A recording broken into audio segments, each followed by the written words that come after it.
नमस्कार मित्रों। इस क्लास में हम शैक्षिक प्रबंधन जो कि स्कूल व्याख्याता के फर्स्ट पेपर में आता है, तो अब तक पूछे गए जो जितनी भी परीक्षाएं हैं आरपीएससी ने ली है स्कूल व्याख्याता की 2011, 13, 15 से लेके 2024 तक जो संस्कृत विभाग का हुआ था अभी नवंबर में, तो वहाँ तक की 7 परीक्षाएं हैं, उनके 100 से अधिक जो प्रश्न है वो इस एक ही क्लास में हम करेंगे। दो फायदे हैं इसके। सबसे बड़ा फायदा ये है कि आप ये 100 प्रश्न देखते हैं जिनकी मैं व्याख्या भी विस्तार से करूंगा। इसमें आरटी वाला पार्ट है, उसके भी 4-5 क्वेश्चन आते हैं, वो भी विस्तार से बताया गया है। तो पूरा का पूरा जो पाठ्यक्रम है वो आपके इस एक ही क्लास से, जो कि घंटे 2 घंटे की होगी, तो एक ही क्लास से जो आपके कवर हो जाएगा। पूरा का पूरा पाठ्यक्रम रिवीजन हो जाएगा, रिकॉल हो जाएगा आपके। ये इसमें जो है आपके सबसे बड़ा बेनिफिट होगा। दूसरा कि किस प्रकार के क्वेश्चन पूछे जा रहे हैं, तो हम सबसे पहले लेटेस्ट से चलते हुए पीछे की ओर चलेंगे हम, जिसमें जो नवंबर 2024 में एग्जाम हुआ वो देखेंगे संस्कृत वाला पहले।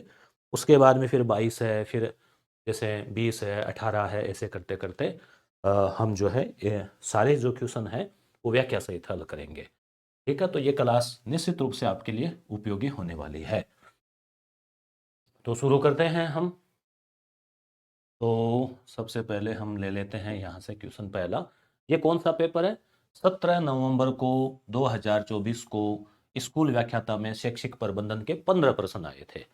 पिछली कुछ परीक्षाओं में 2020-22 वाले में 11-12 क्वेश्चन आए, पहले 15 आते थे।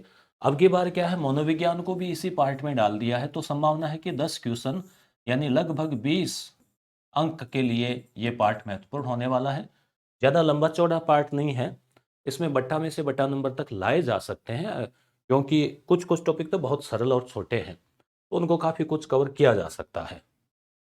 तो देखो पहला प्रश्न, ये जो की आरपीएससी ने की जारी की थी उसके अनुसार आंसर है, संस्थागत नियोजन के किस पक्ष में प्रार्थना सभा को सम्मिलित किया गया है?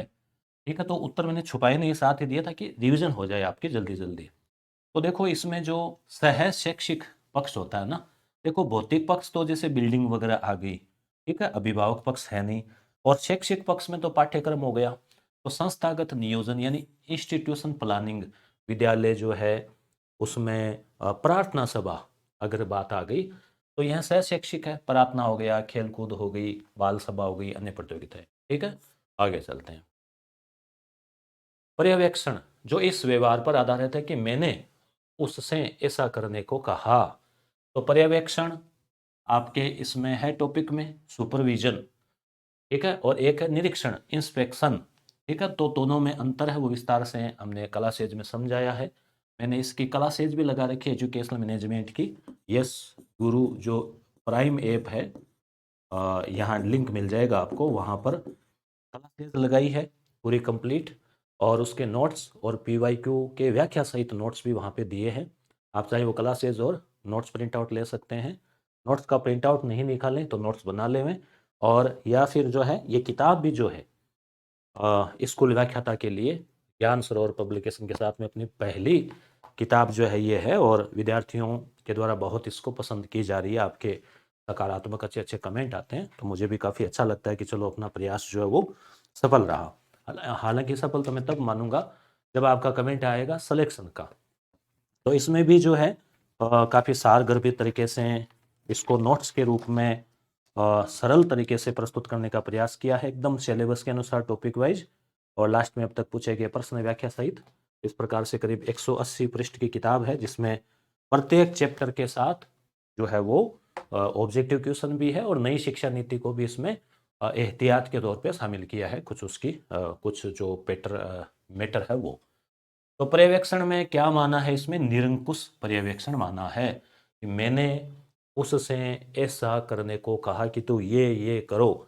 तो सुपरविजन में हालांकि इतना होता नहीं है, परंतु निरंकुश अगर पर्यवेक्षण है तो फिर इसमें ये होगा।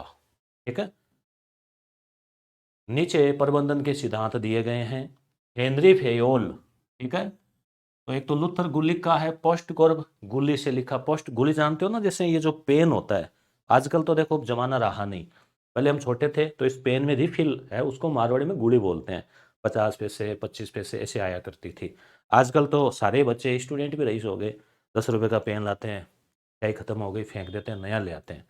ठीक है, पहले क्या है जो है पैसे रहता था थोड़ा बचाने का। तो हेनरी लूथर गुल्ली का तो पोस्ट कॉर्ब, और इसका फेयोल फेविकोल, तो इसको पोक। ठीक है ना, एक तो वो सिद्धांत है इसका। उसके अलावा इसने 14 सिद्धांत और दिए हैं। तो अब यहाँ पे वहां में से है, तो थोड़ा सा कठिन क्वेश्चन था ये, परंतु आप अगर इन फेयोल और पोक आपने पढ़ा है गुल्ली का, तो इसे आप कर सकते हैं लगभग।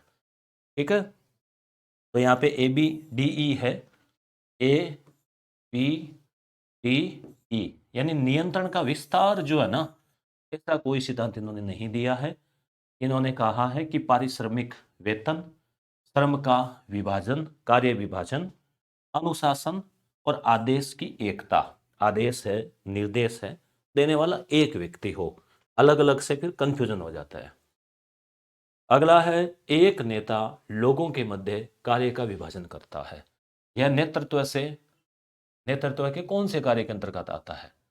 ठीक है, तो कार्य का विभाजन, नेतृत्व के प्रकार बता रखे हैं, किस में आ जाता है ये? प्रबंधकारी नेतृत्व जो है वो माना गया है कि भाई ये प्रबंधन ही हो गया ना, कार्य का विभाजन करना। समग्र शिक्षा योजना के उद्देश्य समान और समावेशी कक्षा वातावरण के साथ गुणवत्तापूर्ण शिक्षा सुनिश्चित करना है। यह उद्देश्य, कौन सा उद्देश्य? गुणवत्तापूर्ण शिक्षा। सतत विकास लक्ष्य एसडीजी गोल आपको पता ना, यूएनओ के द्वारा जारी किए गए थे। 2030 तक उनको प्राप्त करना है। 17 कुल गोल थे 2015 से, 2015 में जारी हुए, 30 तक प्राप्त करना है। 17 गोल थे, उनमें से शिक्षा वाला कौन सा नंबर का गोल है? तो वो गोल नंबर 4 है, एसडीजी, चौथा लक्ष्य है वो। निम्नलिखित में से दीक्षा पोर्टल, दीक्षा आपके टॉपिक में है, दीक्षा राइज, जिसमें आप एक एप्लीकेशन है, पोर्टल है, ऑनलाइन पढ़ाई कर सकते हैं, कौन सा कथन सही नहीं है? तो यहाँ पे हम जो है सीधे वो ले लेते हैं ताकि समय ज़्यादा नहीं लगे, इन पर क्लास लेंदी हो जाएगी। बी और डी, ठीक है, बी और डी जो है वो नहीं है। तो देखो, इस पोर्टल के माध्यम से शिक्षक अपने विद्यार्थियों को ऑनलाइन शिक्षा देते हैं, कोई दिक्कत नहीं, बहुत सारी क्लासेज आप ही देख सकते हो। ठीक है, तो ये तो है। दूसरा, इस पोर्टल का प्रयोग केवल अध्यापकों द्वारा किया जा सकता है। तो आप जब जहाँ कहीं भी केवल शब्द आ जाए तो आप समझ लो ऐसा तो क्यों है भाई, अध्यापक ही करेंगे तो फिर मतलब क्या हुआ इसका? बच्चे ही तो यूज करेंगे इसका, गुरुजन भी कर सकते हैं, बच्चे भी कर सकते हैं, तो बी तो क्लियर ही गलत हो गया। तो ऐसे प्रश्नों में आप जैसे ढूंढ लिया करो कि बी केवल इसमें है और फिर जो बी है वो इसमें है। अब कहानी यहीं पे खत्म हो जाती है कि इन दोनों में से एक उत्तर है। अब बी और डी है या ए और बी है? अब ए तो हमने देख लिया कि ए तो हो नहीं सकता, तो बस ए तो हो नहीं सकता, तो फिर ये बच गया चौथा। अब आगे वाली लाइनों पे और चल दो, आप फिर पढ़ लेना, ऐसा नहीं कि केवल यहीं पे कहानी खत्म कर दो, दो ऑप्शन ही नहीं पढ़ो। राष्ट्रीय डिजिटल अवसंरचना को उनकी एनसीईआरटी पुस्तकों में दिए गए क्यूआर कोड को स्कैन करने के बाद एक्सेस किया जा सकता है। किताबों में क्यूआर कोड होता है, उससे वो क्लास खुल जाती है। इंटरनेट कनेक्टिविटी के बिना पाठ्यक्रम संग्रहित व शेयर नहीं की जा सकती, तो ये चौथा जो है वो भी गलत है। ठीक है, क्योंकि इसमें जो है इंटरनेट कनेक्टिविटी के बिना पाठ्यक्रम संग्रहित और शेयर नहीं की जा सकती, तो इसका मतलब ये हुआ कि भाई शेयर किया जा सकता है। ठीक है, इंटरनेट कनेक्टिविटी के बिना भी इसको देखा जा सकता है, ऑफलाइन डाउनलोड मोड में होगा कुछ। ठीक है, तो बी और डी, ठीक है, चौथा हो गया इसका।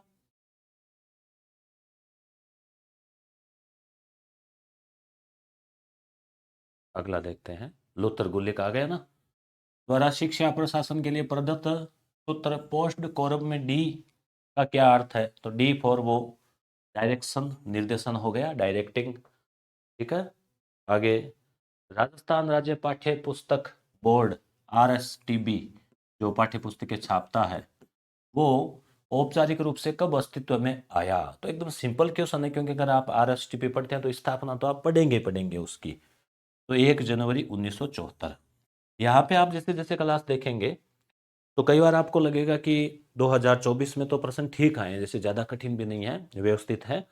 22 में थोड़े कठिन आए, 20 में और कुछ कम कठिन, फिर आपको लगेगा 2011 में तो बहुत सरल थे, तो ऐसा नहीं है कि दिनों दिन कठिन हो रहा है, वो पैटर्न चेंज करते हैं। कई बार 2011 के सवाल भी आपको कठिन मिलेंगे कुछ सवाल, और कुछ सवाल आपको ईजी मिल सकते हैं। तो वो एग्जामिनर पैटर्न चेंज करते रहते हैं, कई बार किसी पार्ट को कठिन कर देते हैं, कई बार किसी को कर देते हैं, ताकि उनको कोई पकड़ नहीं पाए भाई, ताकि वो पेपर अपने हिसाब से बनाते हैं ना। तो 1974 आप याद रख लें।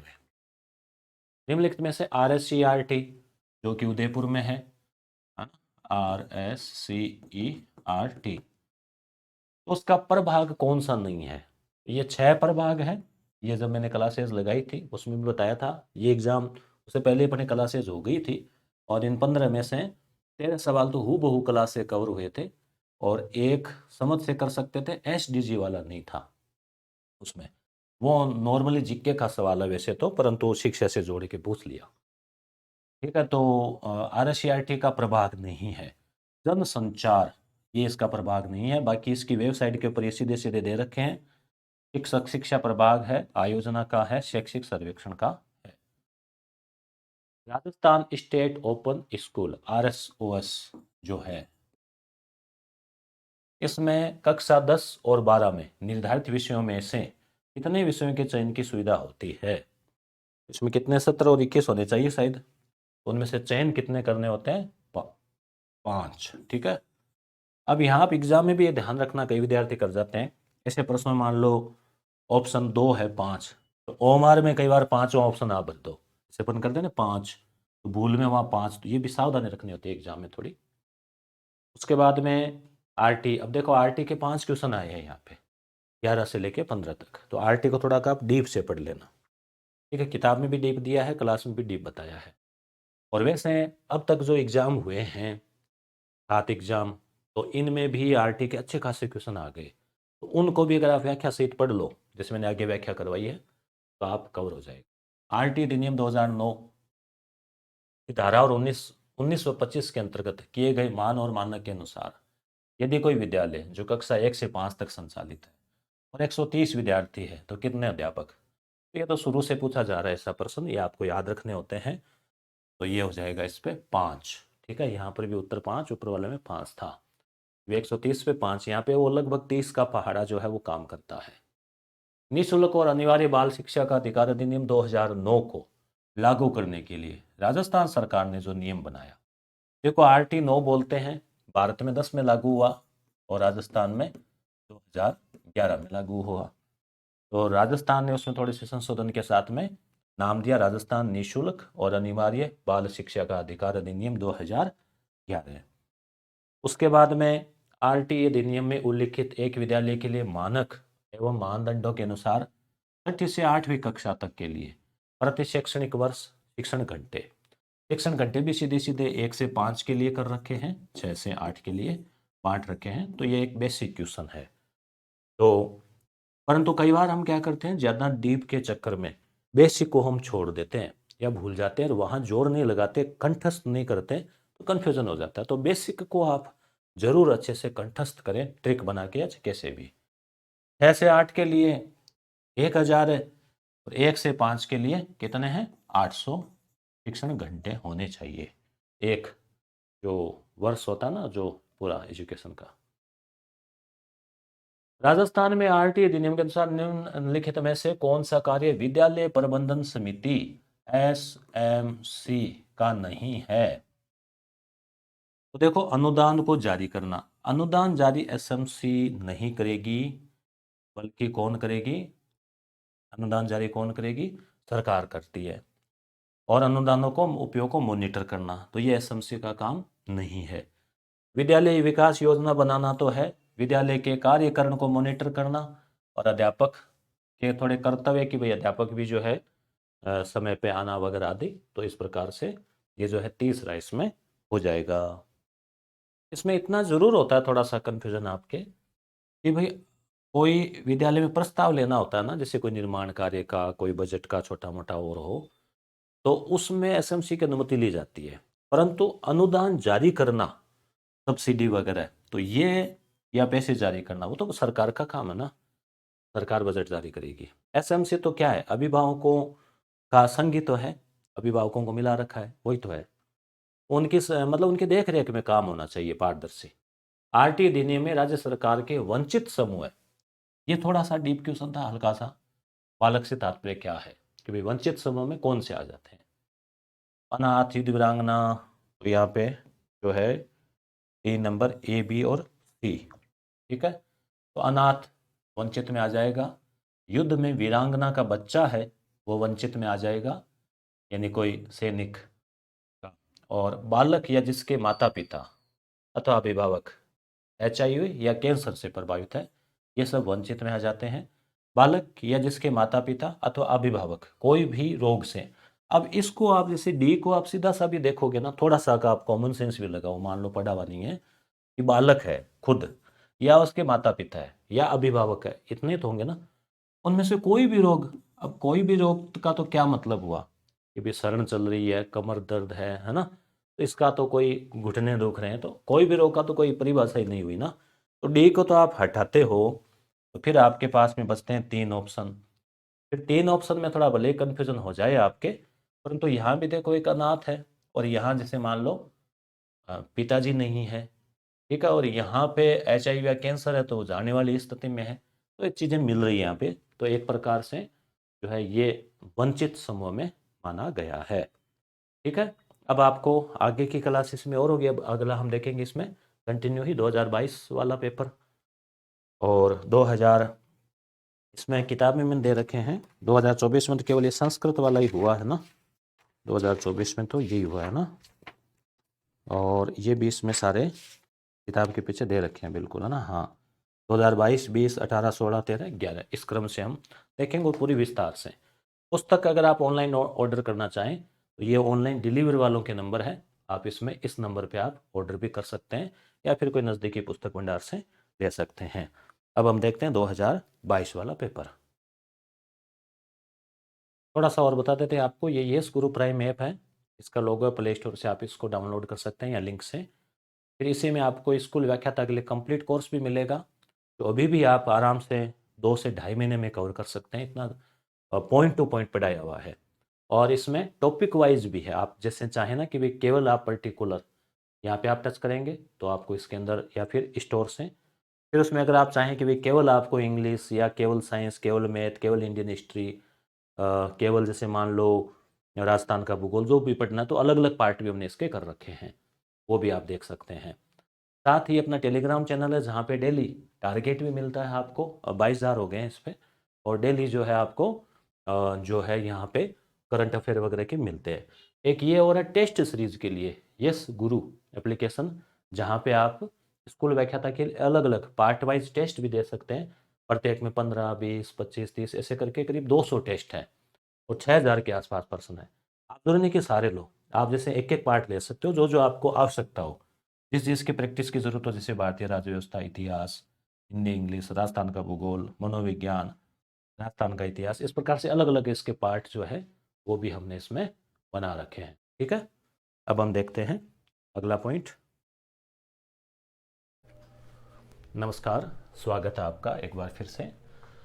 तो स्कूल व्याख्याता शैक्षिक प्रबंधन आप क्लास शुरू करते हैं तो सबसे पहले मेरा ये आपसे आग्रह रहेगा कि आप पहले ये क्लास देखिए, PYQ वाली, यानी अब तक जो एग्ज़ाम हुए हैं स्कूल व्याख्याता 2011 में कॉमर्स के लिए आई थी भर्ती, 2013 में सभी सब्जेक्ट के लिए थे, काफ़ी पोस्ट कम थी, 2015 में भर्ती आई थी, 16 में शायद एग्ज़ाम हुए थे, इसमें काफ़ी अच्छी पोस्ट थी, 2018, फिर 2020 और 2022, यानी 1, 2, 3, 4, 5, 6 एग्ज़ाम में जो शैक्षिक प्रबंधन के अब तक जो सवाल पूछे गए हैं उनको हम सॉल्यूशन करेंगे।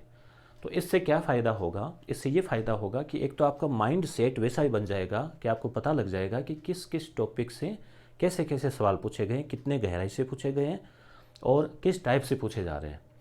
दूसरी बात कि टॉपिक वाइज हमने इसको सेट कर रखा है, तो इससे भी एक एक टॉपिक जो है आपके पता लगता जाएगा कि इस टॉपिक से इतने सवाल पूछे गए हैं, कौन सा टॉपिक महत्वपूर्ण है। तो PYQ को पढ़ना और रट लेना दोनों काम आपको करने चाहिए। कभी कभी ऐसा चांस बनता है कि मान लीजिए यहाँ पे हम ये 6 सालों के PYQ देख रहे हैं, 10 पेज के हैं ये, तो इसमें लगभग हो सकता है कितने 15 × 6 90, 101 सवाल है, हो सकता है 2-3 सवाल इसमें से सीधे ही आ जाएं, परंतु उसके बजाय महत्वपूर्ण ये है कि इन सवालों को आप याद कर लेते हैं, तो फिर आप जैसे पढ़ेंगे ना हम क्लासेज में आगे, तो आप सीधे आप उन सवालों को आप पिक करते जाएंगे, यानी आपका माइंड ऑटोमेटिक यहाँ यहाँ से सवाल बन सकता है। फिर साथ ही साथ हमारी ओर से जो टेस्ट सीरीज लॉन्च की गई है वो भी आप वीडियो क्लासेस देखने के बाद में या साथ साथ में जैसा आपको सूटेबल रहे देख सकते हैं। तो देखो पहला प्रश्न टॉपिक क्या है, शैक्षिक प्रबंधन, संकल्पना, कार्य और सिद्धांत, यानी जो प्रबंधन वाला जो टॉपिक है वहाँ से 2022 में जो है सवाल पूछे गए। क्या पूछे गए, कौन सा एक शैक्षिक प्रबंधन का मुख्य तत्व नहीं है, यानी जो मैनेजमेंट होता है शिक्षा के क्षेत्र में उसमें क्या नहीं है। तो मैनेजमेंट में हम देखेंगे आगे, एक तो पोस्ट कोरब है और एक वो पोक है, तो इनसे आपको सीधा सीधा पता लग जाएगा। तो देखो नियोजन, और वैसे भी आप नॉर्मल कॉमन सेंस भी काम में लेते हैं ना, नियोजन योजना बनाना, संगठन, समन्वय और ध्रुवीकरण। तो देखो ध्रुवीकरण जो है वो किसी भी प्रकार से कहीं पर भी काम का नहीं है। ध्रुवीकरण में क्या होता है कि शक्तियाँ जो है वो एक ही जगह हो जाती है, एक ही व्यक्ति के हाथ में आ जाती है, तो वो काम की नहीं है लोकतंत्र में कहीं पर भी। तो ये ध्रुवीकरण यहाँ पे नहीं होगा। तो ये कोई ज़्यादा कठिन सवाल नहीं है, आप इसको कर सकते हैं। निम्न में से कौन सी प्रबंधन की विशेषता है, तो लक्ष्य परक, सार्वभौमिक, सामाजिक प्रक्रिया और सत्तात्मक व्यवस्था। तो यहाँ पे ए ब स द ये चारों ऑप्शन दिए गए हैं। तो देखो लक्ष्य परक तो क्लियर है कि कोई भी प्रबंधन है उसमें लक्ष्य तो होना ही चाहिए, इसके बगैर तो कोई बगैर लक्ष्य के तो कोई प्रक्रिया हो ही नहीं सकती। तो लक्ष्य में देखो आप सीधा सीधा ए अगर देखें तो ए इसमें है, इसमें है, इसमें, यानी ये तो है नहीं, स और द, ठीक है। सामाजिक सार्वभौमिक प्रबंधन एक सार्वभौमिक प्रक्रिया है, तो यहाँ पे आप केवल ये इसमें कन्फ्यूजन रहेंगे द में कि द है कि नहीं है, तो द भी बाकायदा इसमें है। सत्ता जो है, यानी कि सत्ता क्या होती है, मतलब शक्ति और वेदता से सत्ता बनती है, तो ये भी है इसमें, तो चारों इसमें आ जाएंगे।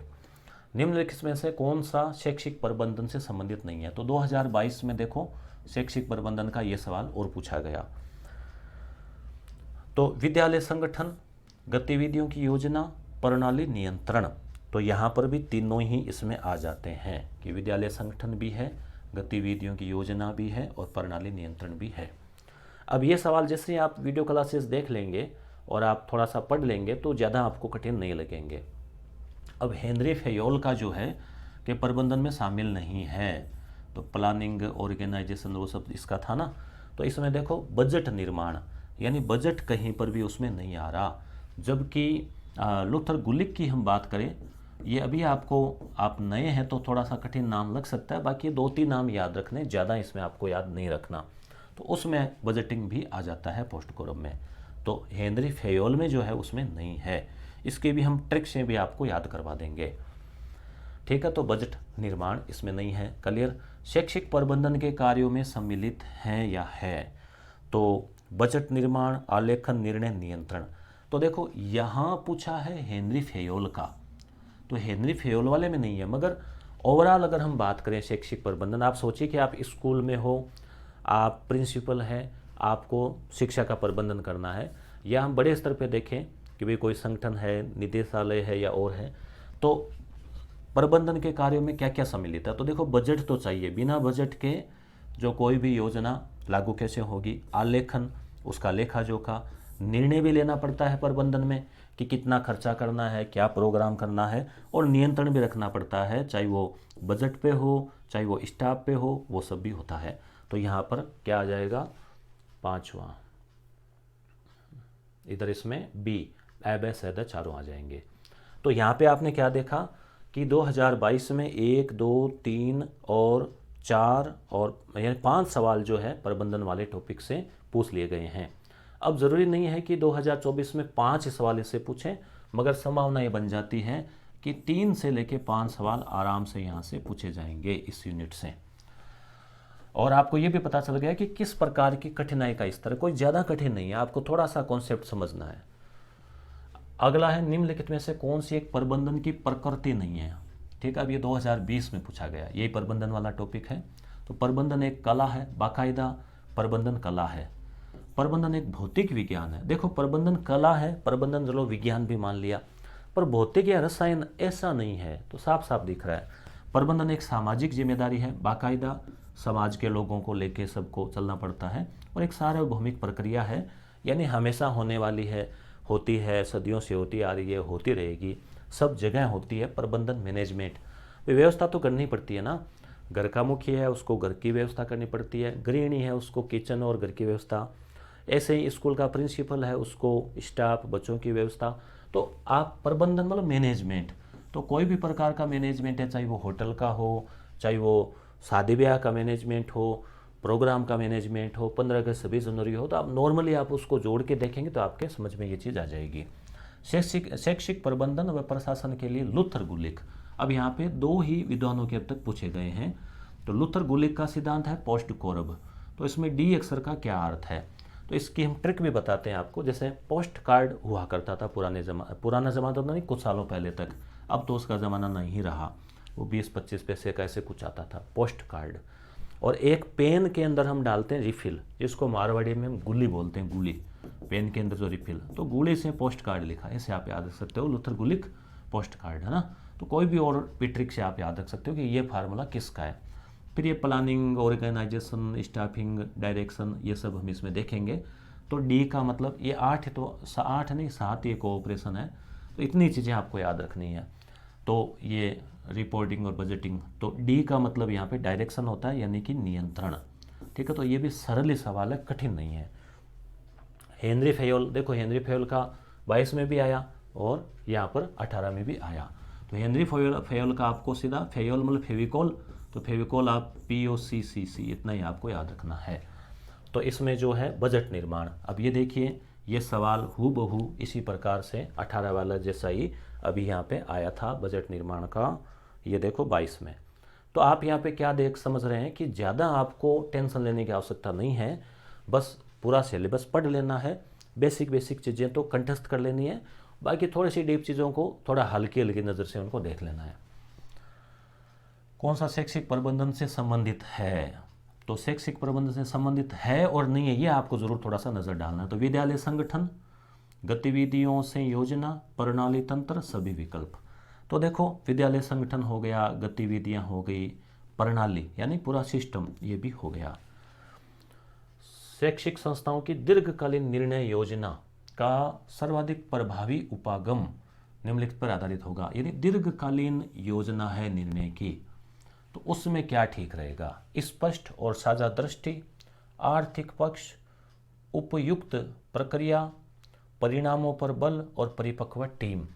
तो आपको 5-6 है, परिणामों के प्रति स्पष्ट प्रतिबद्धता, तो यहाँ पे जो है RP सिनेमाना 1, 3, 5 और 6, यानी छठा है परिणामों के प्रति स्पष्ट प्रतिबद्धता, 5वां परिपक्व टीम, और 1 और 3। अब यहाँ पे देखिए क्या आया है कि शैक्षिक संस्थाएं, भाई कोई भी विद्यालय है, कॉलेज है, दीर्घकालीन निर्णय लेना है, तो सर्वाधिक प्रभावी उपागम किस पर होना चाहिए। तो देखो स्पष्ट और साझा दृष्टि, ये तो क्लियर है, स्पष्ट और साझा दृष्टि होना चाहिए। यहाँ पे ऑप्शन में देखो इन्होंने क्या है, इससे आपको एक पता चल रहा है, यहाँ पे कई बार ऐसे आप उलझते हैं ना, तो देखिए कि चौथा तो सभी में है, सॉरी यहाँ पे छठा है, छठा सभी में है और चौथा इसमें है, तो 6 के 6 तो दिए ही नहीं है, यानी आपको कुछ तो डिलीट करने हैं, कुछ हटाने हैं, यानी आपको 4 ही रखने हैं, 2 डिलीट करने हैं। तो डिलीट करने लायक कौन से हैं, आप इस पे सोच लो भाई, जहाँ पे जो काम आसान है, मतलब 2 को डिलीट करना आसान है 4 को चुनने की बजाय, तो कौन सी ऐसी चीज़ें हैं जिसको हटाई जा सकती है। भाई परिपक्व टीम बहुत अच्छी है, टीम वर्क के बगैर काम होता नहीं है, तो इसको हम हटा नहीं सकते हैं। स्पष्ट और साझा दृष्टि, यानी स्पष्ट अगर कोई लक्ष्य हो, साझा मतलब मिला जुला, ये भी बहुत जरूरी है। इसी प्रकार से परिणामों के प्रति स्पष्ट प्रतिबद्धता, और एक भाई प्रतिबद्ध है कि हम जो परिणाम आएंगे उसके प्रति प्रतिबद्ध है, चाहे परिणाम अगर सही नहीं रहा तो उसकी जिम्मेदारी लेना, और परिणाम के प्रति प्रतिबद्ध रहना, डेडिकेट रहना। अब यहाँ पे है आर्थिक पक्ष पर बल देना, अब यहाँ बचत का नहीं है, आर्थिक पक्ष का मतलब है कि लाभ कमाने से संबंधित, तो उस पर ज़्यादा फोकस जो नहीं रखना होना चाहिए, और परिणामों पर बल देना, ये भी नहीं होना चाहिए कि रिजल्ट चाहिए, ऐसा नहीं है। काम करेंगे तो रिजल्ट अपने आप आएगा। तो इस प्रकार से इन दो को रिमूव किया जा सकता है। वार्षिक प्रक्रिया के लिए शैक्षिक सूचना प्रणाली प्रबंधन का सही चक्र है। अब ऐसे प्रश्न कई बार पढ़े हुए नहीं होना तो भी कॉमन सेंस से किया जा सकता है। कैसे? 2018 में पूछा गया है, वार्षिक प्रक्रिया यानी पूरे साल की प्रक्रिया है, और शैक्षिक सूचना प्रणाली, कभी सूचनाएं जो है हम देते रहते हैं, पूरे साल देनी पड़ती है, तो क्या होता है इसमें सूचनाओं के लिए? तो पहली बात ऑप्शन क्या है? आंकड़े, आंकड़ों का एकत्रीकरण, फिर आंकड़ों की प्रक्रिया, लेखन, आंकड़ों का एकत्रीकरण। तो सबसे पहले तो डाटा इकट्ठे ही किए जाते हैं ना, किसी चीज़ की कोई भी सूचना आपको देनी है तो डाटा यानी चाहे रिजल्ट आपको देना है, कितने लोगों को साइकिल वितरण की देना है, तो सबसे पहले डाटा आपके पास इकट्ठे होंगे, एकत्रीकरण। उसके बाद सबसे लास्ट वाली देख लो, आंकड़ों की प्रक्रिया, आंकड़ों का विश्लेषण, आंकड़ों का एकत्रीकरण। तो एकत्रीकरण तो लास्ट में हो नहीं सकता, और आंकड़ों का लेखन। तो यहाँ से आपके सीधा सीधा क्लियर हो रहा है। फिर भी आप देखो चारों चीज़ें देख लो, जैसे आंकड़ों का एकत्रीकरण, फिर आंकड़ों की प्रक्रिया, भाई आंकड़े इकट्ठे किए, फिर उसकी प्रक्रिया, उनको जचाया, देखा, उनको क्रम वाइज किया, फिर आंकड़ों का विश्लेषण किया कि भाई कितने बच्चों को फर्स्ट डिवीज़न आई, कितनों की सेकंड आई, और फिर हमने उनको आंकड़ों को लेखन करके रिकॉर्ड में रख लिया फिर से। तो ये चीज़ें इसमें जो है वो होती है। तो यहाँ से आप इसको कॉमन देखेंगे तो देखो लेखन आ रहा है पहले, प्रक्रिया बाद में, तो गलत है। एकत्रीकरण बीच में कर रहे हैं, पहले लिख लिए फिर इकट्ठे कर रहे हैं, संभव नहीं है।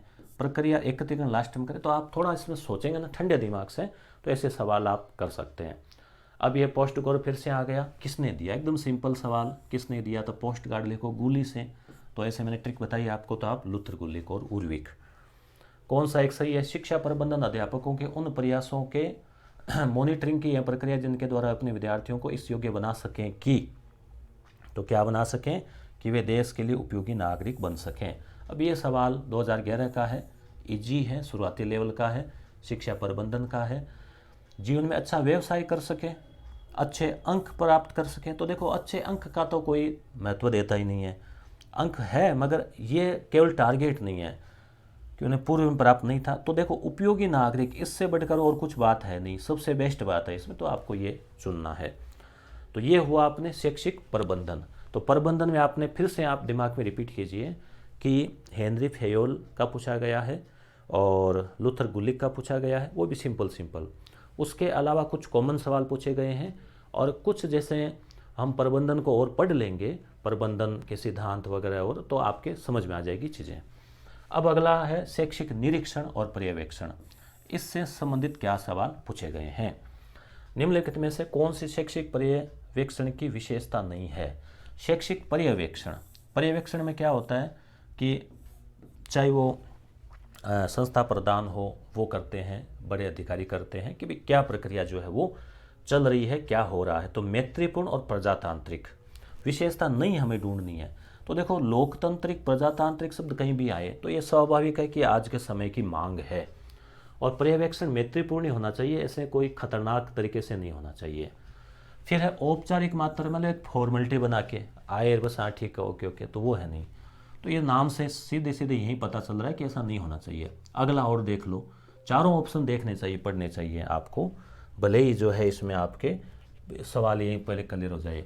शिक्षण अधिगम प्रक्रिया में सुधार करना, तो ये भी रहता है कि भाई आप ये सुधार कीजिए। संपूर्ण शैक्षिक संरचना का विकास करना, तो ये आपसे यहाँ से सीधा पता चल रहा है। तो इस टॉपिक से एक ही सवाल पूछा गया है। कौन सा टॉपिक है? शैक्षिक निरीक्षण और पर्यवेक्षण से 2022 में। तो यानी एक टॉपिक से एक सवाल पूछा जा सकता है। अब है लीडरशिप। शैक्षिक प्रबंधन में नेतृत्व है, जैसे आप प्रधानाचार्य के रूप में, हेडमास्टर के रूप में, या कक्षा में हम शिक्षक के रूप में भी करते हैं, बच्चों का नेतृत्व है। तो एक अच्छा नेतृत्व की विशेषता नहीं है, तो ये आपको नॉर्मल पढ़ते ही पता चल जाएगा, भले आपने टॉपिक पढ़ा हो या नहीं पढ़ा हो। और टॉपिक पढ़ रखा है तो फिर ज़्यादा दिमाग नहीं लगाना पड़ता, इजीली पता चल जाता है। यह लक्ष्यों के निर्धारण और प्राप्ति से संबंधित है। तो देखो लक्ष्यों का निर्धारण तो होना ही चाहिए, क्लियर स्पष्ट लक्ष्य। अगला है समूह में अंतःक्रिया, समूह है परिचर्चा, पारस्परिक सहयोग। अब ऐसे ऐसे शब्द आ रहे हैं तो पता चल रहा है कि हाँ अच्छे नेतृत्व के लिए जरूरी है प्रयासों को नियंत्रित और निर्देशित और परामर्श। अगला यह है उच्च प्रत्ययकारी और उच्च नियंत्रण, यानी हाई लेवल का कंट्रोल। तो ज़्यादा कंट्रोल की आवश्यकता नहीं है नेतृत्व में मिलजुल कर काम किया जाता है। तो यह साधारण समस्या से उत्पन्न परिस्थिति में क्रियाशील होती है, शून्यता में कार्य नहीं करती। अब हालांकि आप यहाँ भी कन्फ्यूजन होंगे कि भाई ये है कि नहीं है साधारण समस्या में, परंतु ये यहाँ साफ साफ पता चल रहा है उच्च नियंत्रणकारी। तो इस प्रकार का कहीं भी आपको दिखें तो उसको आपको छांट देना है। नेतृत्व शैली को प्रभावित करने वाले कारक है। अब देखो नेतृत्व का 2 सवाल यहाँ पे 22 में, एक 3 सवाल इसमें पूछ लिए गए हैं और 22 में ही पूछे गए हैं। तो प्रभावित करने वाला कारक कौन कौन से हैं? नेता का व्यक्तित्व, ये तो हमेशा करता ही है, पर्सनैलिटी, चाहे वो राजनीति में हो चाहे वो प्रशासन में हो। समूह है, सदस्यों का व्यक्तित्व है, तो ये भी इसमें प्रभावित करते हैं। वो लोग कैसे हैं? कार्य की प्रकृति और परिवेश की प्रकृति, तो यहाँ पे चारों ही माने हैं बाकायदा। भी कार्य किस प्रकार का दिया गया है, अब आप है अलग फील्ड के, कार्य अलग फील्ड का दे दिया तो उसमें हो सकता है आप प्रभावशाली नहीं दिखा पाए नेतृत्व। और एक परिवेश, वातावरण आपको कैसा मिला उसका भी फर्क पड़ेगा। तो सब चीज़ें चारों इसमें मायने रखती है। निम्नलिखित में से कौन सी प्रजातांत्रिक नेतृत्व की विशेषता नहीं है? अब देखो नेतृत्व किस प्रकार का होना चाहिए? प्रजातांत्रिक। तो क्या विशेषता नहीं है? तो आप सोच लो, लोकतांत्रिक तो मतलब उदार होगा, सरल होगा, सहयोग समन्वय पर आधारित होगा। तो यह परोपकारी उद्देश्य तथा बिना किसी पुरस्कार की लालसा से होना चाहिए, बिल्कुल। अन्य व्यक्तियों का कल्याण इसका लक्ष्य होना चाहिए। क्योंकि प्रजातांत्रिक है ना, प्रजातांत्रिक नेता समूह के उस्ताद के रूप में सेवा देते हैं, न कि कर्ता के रूप में। तो 2 तो हो गया। अब इसको देखा, अगला देखो, प्रजातांत्रिक नेता अप्रत्यक्ष सलाह और स्वयं उदाहरण प्रस्तुत करके, स्वयं उदाहरण प्रस्तुत। अब मान लीजिए नेता कह रहा है बच्चों से कि आप समय पे आइए।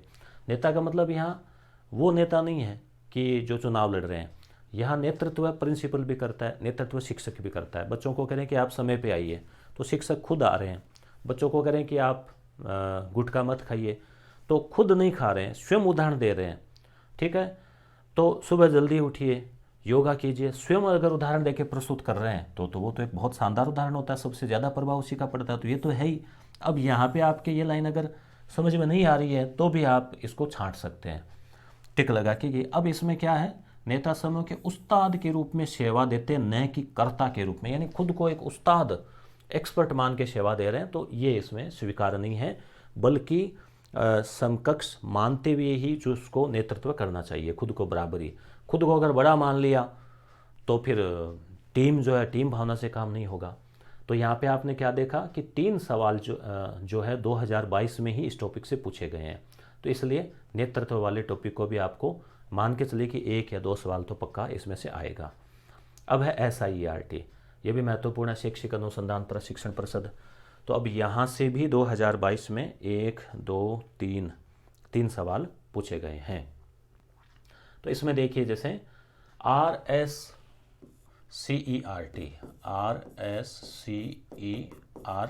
यानी SIERT का नाम चेंज कर दिया, का कौन सा अनुभाग डाइट फैकल्टी के लिए सेवारत प्रशिक्षण कार्यक्रम का आयोजन करता है? तो हम इसके तहत हम इसके सारे अनुभाग भी हम देखते हैं। शैक्षिक आयोजना, शैक्षिक अनुसंधान, शिक्षक शिक्षा अनुभाग और शैक्षिक प्रौद्योगिकी। तो डाइट फैकल्टी के लिए सेवारत प्रशिक्षण कार्यक्रम, यानी जो सर्विस के अंदर जो लगे हुए हैं टीचर्स, उनकी ट्रेनिंग का काम कौन करेगा? तो शिक्षक शिक्षा अनुभाग। अब RSCERT का विस्तारित रूप, पूरा नाम पूछ लिया, सीधा सिंपल सा, राजस्थान स्टेट काउंसिल RSCERT। तो इसमें कोई है नहीं, जो नाम दे रखे हैं सिलेबस में उनकी फुल फॉर्म तो आपको याद रखनी है, 6-7 संस्थाएं जो है उनकी। राजस्थान राज्य शैक्षिक अनुसंधान और प्रशिक्षण संस्थान, जो अब पहले SIERT था, अब RSCERT हो गया। तो किस दिन और किस वर्ष स्थापना हुई? तो देखो वर्ष पूछा है ना और दिन भी पूछा है, परंतु वर्ष में फर्क है, 77, 78, 87, 87। तो अगर आपने पढ़ रखा है कि 1978 तो आप आराम से इसको कर सकते हो। फिर से देखो, तो ये 2022 में देखो 1 सवाल स्थापना का पूछा, 1 फुल फॉर्म का पूछा। तो कोई कठिन सवाल नहीं है ना। हम जब RSCERT पढ़ेंगे तो इसकी स्थापना फुल फॉर्म तो सबसे पहले देखते हैं शुरुआत में ही, और फिर इसका ये थोड़ा सा ध्यान रखने वाला सवाल है, इसके अनुभाग देखते हैं। तो इसमें भी थोड़ा कॉमन सेंस लगाया जाए कि भाई सेवारत प्रशिक्षण है तो शिक्षक शिक्षा से संबंधित है। अब कौन से दिन, माह है, वर्ष को RSCERT टीम के रूप में पुनर्गठन हुआ, यानी SIERT को RSCERT कब बनाया गया? तो 2020 वाले में तो ये करंट अफेयर का सवाल भी था उस समय, तो ये मंथली क्रोनोलॉजी और उनमें भी आया था। तो 14 अगस्त 2018, ठीक है। और वैसे भी देखो बाकी सन में भी देखो 8, 10, 16 काफ़ी गैप है, तो आराम से 2020 वाला जो एग्ज़ाम था उसमें आप अनुमान इसमें लगाया जा सकता है उस टाइम के अनुसार। 2018 में एक पूछा गया, विद्यालय और अध्यापक शिक्षा के योजना निर्माण क्रियान्वयन मूल्यांकन के लिए सर्वशैक्षिक संगठन, तो जैसे NCERT है वैसे RSCERT है, तो ये उदयपुर, तो पहले इसको SIERT बोलते थे। अगला है SIERT उदयपुर द्वारा किए दिए गए डाइट रैंकिंग 2017 के अनुसार कौन सा डाइट प्रथम स्थान पर है। तो ये क्या है, रैंकिंग भी करती है डाइट की, तो जो जिला संस्थान है उनकी। तो ये करंट अफेयर से संबंधित वैसे क्वेश्चन है, तो उस समय की अगर वेबसाइट को देखा जाए तो उसमें ये मिल जाता। तो उस समय डाइट नागौर रही थी, तो अब वर्तमान में इसको याद रखने की आवश्यकता नहीं है। वर्तमान में आप ये ज़रूर देख लेवें, हालांकि ऐसा कैसा ही प्रश्न वापस वो दोबारा पूछें तो संभावना 50% है, पूछ भी सकते हैं। तो 2024 में एग्ज़ाम होता है, तो 2024 में कौन सी रहती है, 23 में कौन सी रहती है, तो वो आप तुरंत उसमें वेबसाइट पे सर्च करके देख सकते हैं, हम भी आपको बता देंगे। अब किस समिति की सिफारिश पर इसकी स्थापना की गई थी, तो मेहरोत्रा समिति। ये भी एकदम शुरुआती बेसिक क्वेश्चन है। कौन सा विभाग SIERT उदयपुर में नहीं है, तो ये थोड़ा सा गौर करने वाला सवाल है। इसमें भी देखो आप चारों ऑप्शन जब देखते हैं ना, तो अध्यापक शिक्षा, विज्ञान और गणित विभाग, पाठ्यक्रम मूल्यांकन विभाग, यानी हम इसके विभागों पर एक नज़र डाल लेते हैं, भले इनको रटे नहीं हो। तो अभी स्त्री अध्ययन विभाग इसमें नहीं है, साफ साफ पता चल रहा है। अब माध्यमिक शिक्षा बोर्ड जो अजमेर वाला है, तो सदस्यों का कार्यकाल, अब ये भी एकदम बेसिक सवाल है कि सदस्य कितने समय तक इसके रहते हैं, तो 3 वर्ष। माध्यमिक शिक्षा बोर्ड ये 2022 में पूछा गया, 2022 में पूछा गया कि राज्य सरकार जो है वो कितने सदस्यों को नामित करती है, जो मनोनीत करती है, तो इसमें है 17 सदस्य। अब ये देखो फिर से 2020 में ये सवाल पूछा गया कि संगठनात्मक ढांचे में राज्य सरकार द्वारा नामित सदस्यों की संख्या कितनी होती है, तो वही वापस 17 है, ठीक है। तो यहाँ पे एक सवाल एक तरह से आप मान सकते हैं कि रिपीट हुआ है ये। अब फिर से माध्यमिक शिक्षा बोर्ड का क्या पूछा है कि क्या है, माध्यमिक शिक्षा बोर्ड के बारे में राजस्थान का नहीं है, कौन सा कार्य नहीं है इसका। तो माध्यमिक और उच्च माध्यमिक कक्षाओं की परीक्षा, ये तो आपको पता ही है, 10वीं 12वीं की करवाता है। 9 से 12 के लिए पाठ्यक्रम प्रदान करता है, उसका निरीक्षण करता है, संबद्ध विद्यालयों को मान्यता देता है, और 9 से 12 की पाठ्य पुस्तकों को छापना। तो अगर आप पाठ्य पुस्तक मंडल वाला टॉपिक पढ़ते हैं तो आपको पता चल जाता है कि ये काम तो उसका है, ये बोर्ड का काम थोड़ी है कि किताबें छापना। तो ये साफ साफ इसमें पता चल रहा है, ठीक है। तो अब आपको ये इतने सवाल देखने से साफ साफ ये क्लियर माइंड आपका हो गया कि बहुत ज़्यादा गहराई में टेंशन लेने की, उलझने की आवश्यकता नहीं है। उससे क्या होता है, हम बेसिक जो सवाल है ना, स्थापना कब हुई, लोगो क्या है, जो ध्येय वाक्य वो क्या है, कहाँ पे है संस्थान, फुल फॉर्म क्या है, ऐसे सवालों को हम उपेक्षा कर देते हैं और बहुत ज़्यादा गहराई में अनुभागों में, कार्यों में, उनमें डूब जाते हैं। तो इसमें क्लास ताकि ज़्यादा बड़ी नहीं हो, तो इस क्लास में हम इतना देखेंगे, अगली क्लास में हम आगे के सवालों को देखेंगे। तो पहले आप, मेरा फिर से आपसे कहना है कि जो टॉपिक की क्लास से शुरू करो ना, उससे पहले PYQ की क्लास ज़रूर पूरी आप देख लो, और PDF को भी आप प्रिंट करवा लेने वाले इसका डाउनलोड करके, तो आप थोड़ा इसको देखते रहना। धन्यवाद। नमस्कार दोस्तों, तो PYQ की दूसरी क्लास में आपका स्वागत है। शैक्षिक प्रबंधन में आए हुए क्वेश्चन को देखना, उनको याद करना, उनको समझना बहुत ज़रूरी है। मैं पहले वाली क्लास में भी इसका महत्व बता चुका हूँ। तो हम इसमें जो 100 क्वेश्चन है ना, उसको हम 3 पार्ट में करेंगे। एक पार्ट हो गया है, दूसरे पार्ट अभी हम कर रहे हैं। तो पहले जो हमने सवाल देखे उनको सरसरी नज़र से एक बार रिवीजन करते हैं। आप ये मत सोचना कि रिवीजन से टाइम ख़राब हो रहा है, टाइम ख़राब नहीं हो रहा, बल्कि वो चीज़ें आपके एकदम स्पष्ट हो रही है। फर्स्ट लेंगे हम, शैक्षिक प्रबंधन का तत्व नहीं है। तो देखो, शैक्षिक प्रबंधन में नियोजन, संगठन, समन्वय, ये सब आते हैं। ध्रुवीकरण, एकतंत्रीकरण, कठोर नियंत्रण, ऐसी चीज़ें नहीं आती। निम्नलिखित में से कौन सी प्रबंधन की विशेषता है? तो मैनेजमेंट की अगर हम बात करते हैं, जैसे आप मान लीजिए, आप सोचिए कि आप खुद स्कूल के प्रिंसिपल है, आप वहाँ मैनेजमेंट कर रहे हैं, तो लक्ष्य, सार्वभौमिकता, सामाजिक प्रक्रिया, सत्तात्मक व्यवस्था, ये सब चीज़ें उसमें होती है। कौन सा कार्य शैक्षिक प्रबंधन से संबंधित है? तो विद्यालय का संगठन, गतिविधियाँ, प्रणाली नियंत्रण, सभी। हम इसको फास्ट कर रहे हैं क्योंकि हम रिवीजन कर रहे हैं। जो टॉपिक हमने पार्ट 1 में कर लिए थे ना, वो हेनरी फेयोल, तो इसका POCCC पॉक ये है, तो इसमें बजट इसमें नहीं आएगा। बजट जो है वो लूथर गुलिक में है। पोस्ट कॉर्ब, पोस्ट कार्ड आप याद रख लेना ट्रिक से। शैक्षिक प्रबंधन के कार्यों में सम्मिलित है, तो बजट, आलेखन, निर्णय और नियंत्रण, तो सभी चीज़ें जो है इसमें आ जाएगी। ठीक है, चारों चीज़ें।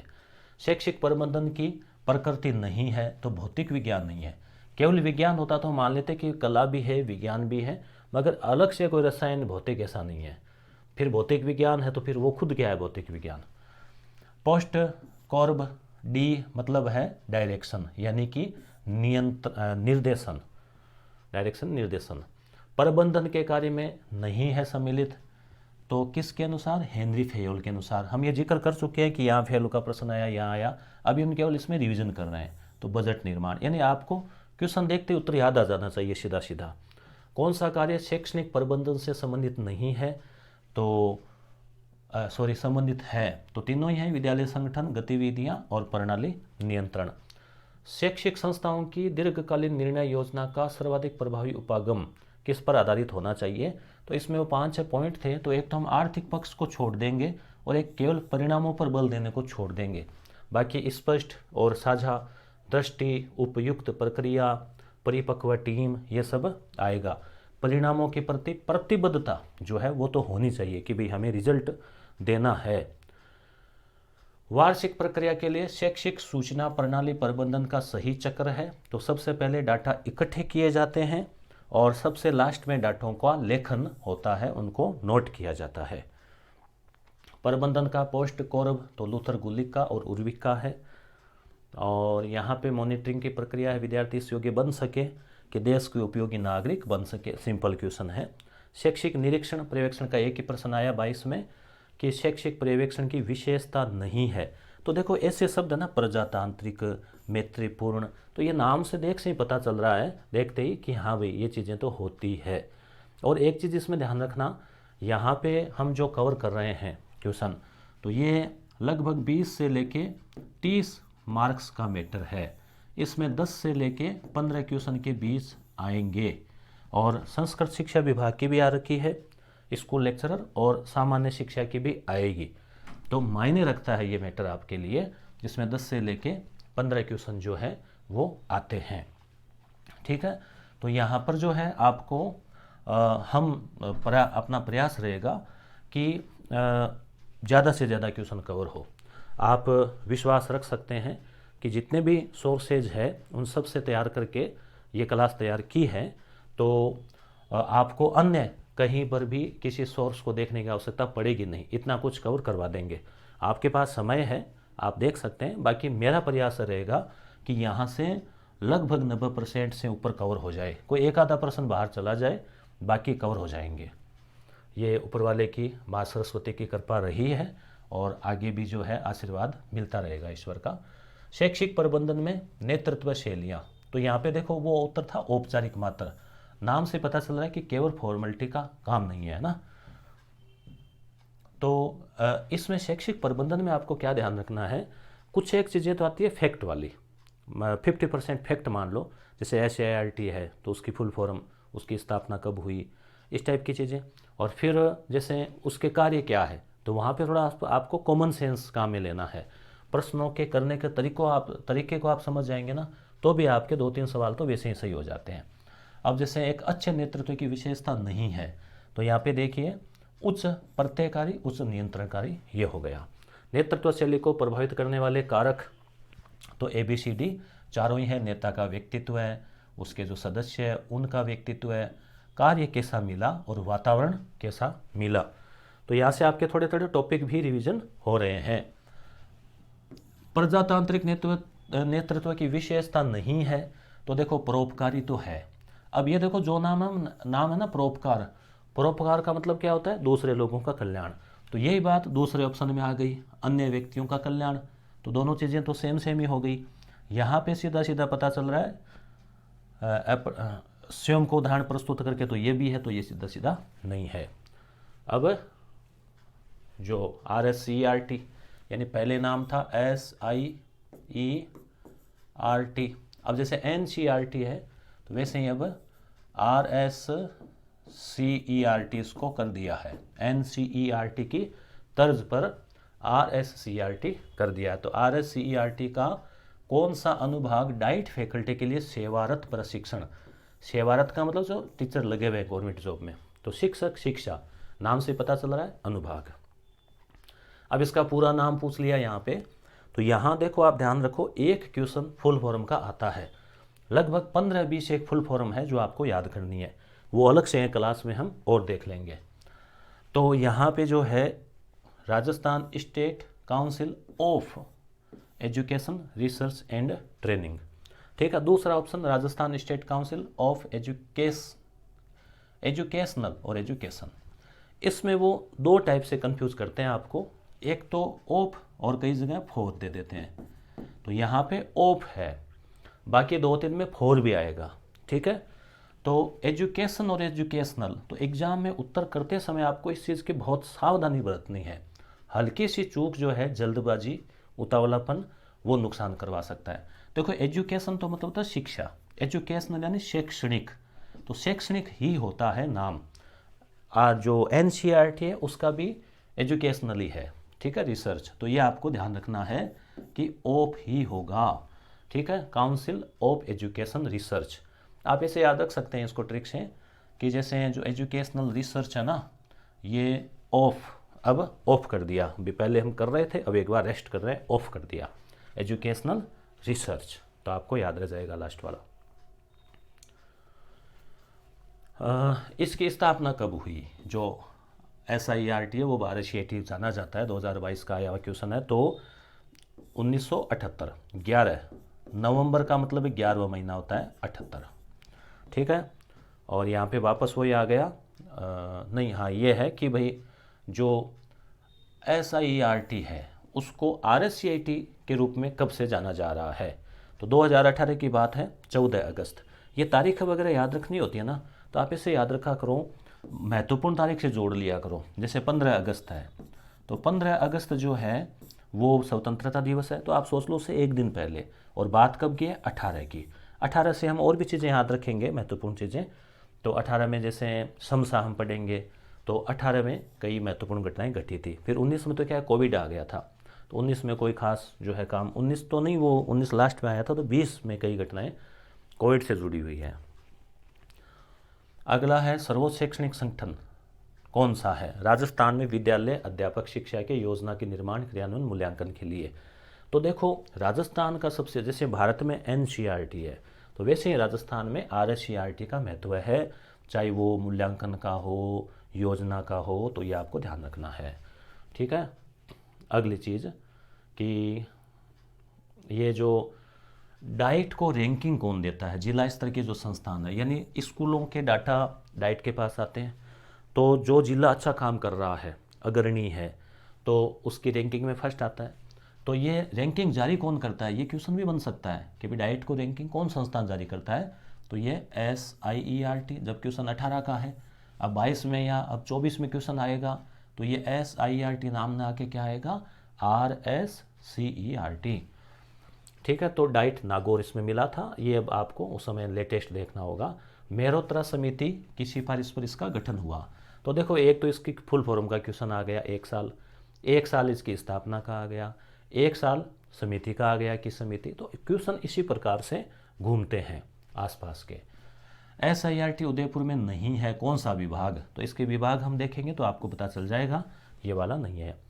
माध्यमिक शिक्षा बोर्ड जो है RBSC, तो कितने सदस्यों का कार्यकाल? 3 वर्ष होता है। आप ध्यान रखना, यूनिवर्सिटी जितनी भी है, यूनिवर्सिटी के जो कुलपति है, जैसे राजस्थान यूनिवर्सिटी, बीकानेर वगैरह, उनका भी कार्यकाल 3 वर्ष या 70 वर्ष, ऐसा नियम बना रखा है।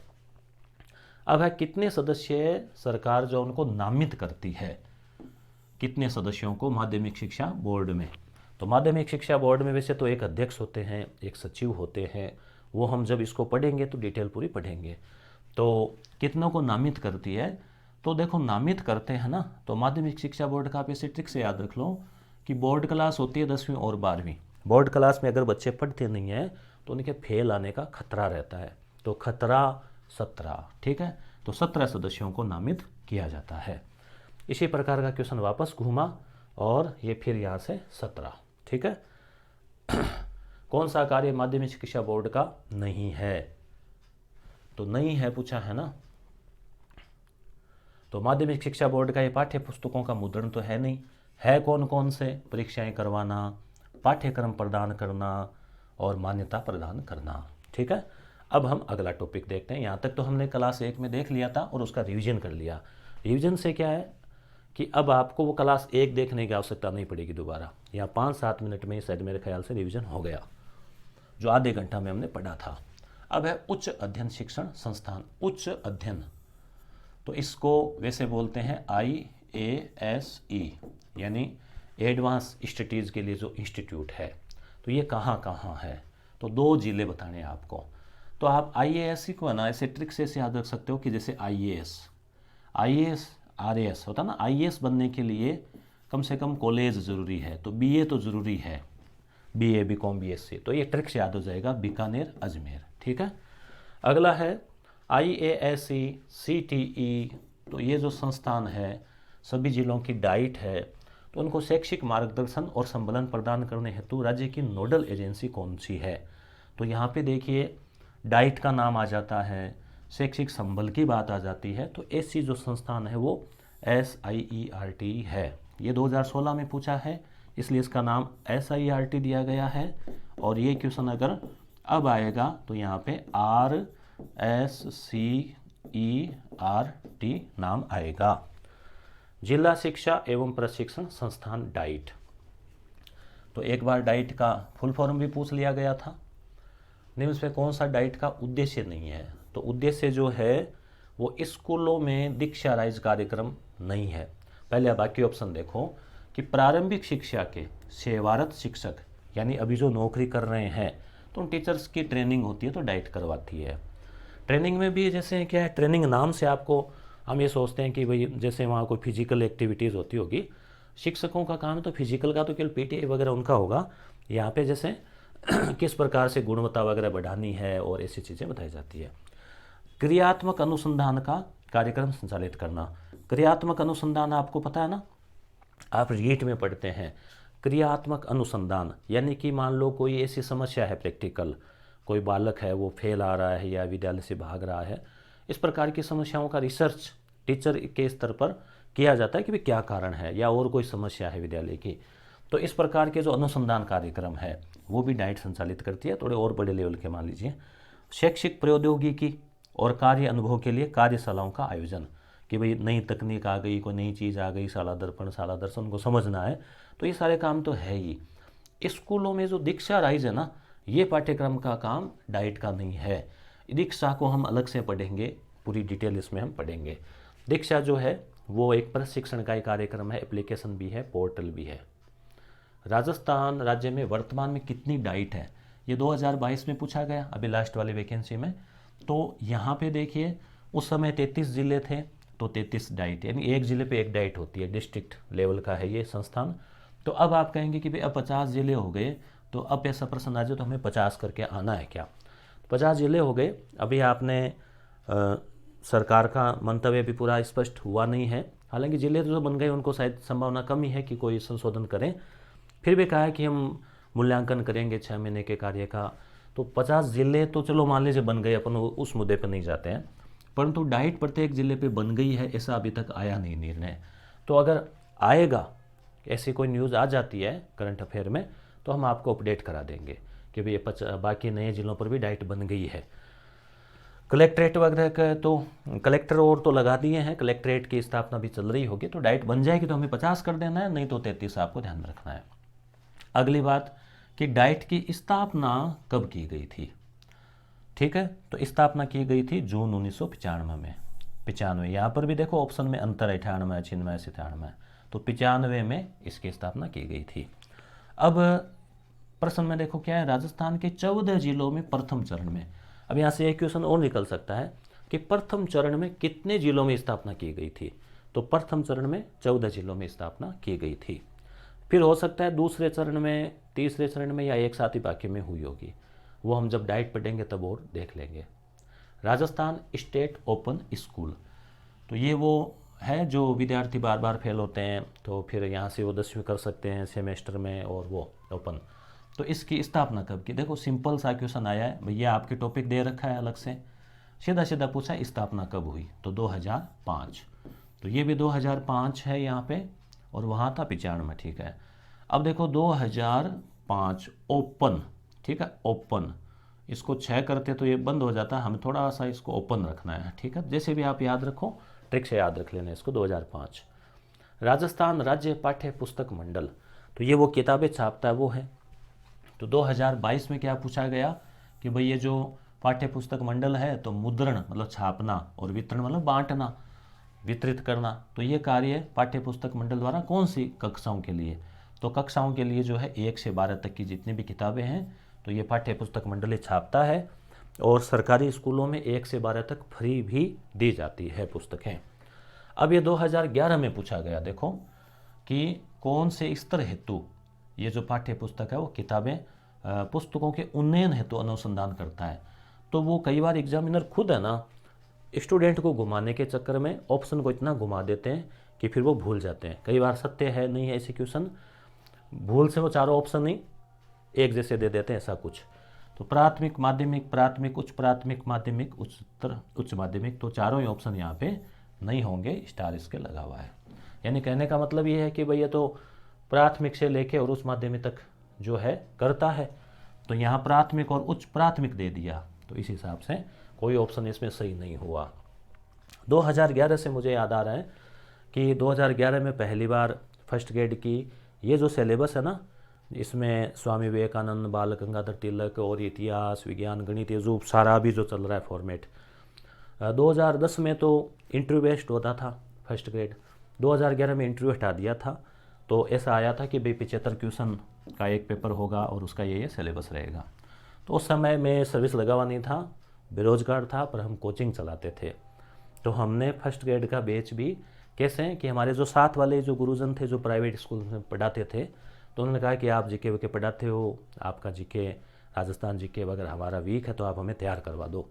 तो दिन में कोचिंग बैच चलाने के बाद शाम को हम 7 से 8 या 8 से 9 1-2 घंटे उनको राजस्थान जीके, और फिर ये जो पार्ट है ना जिसमें ये जो बाकी हिस्ट्री वाला और ये एजुकेशन मैनेजमेंट वाला ये पार्ट मैंने करवाया था।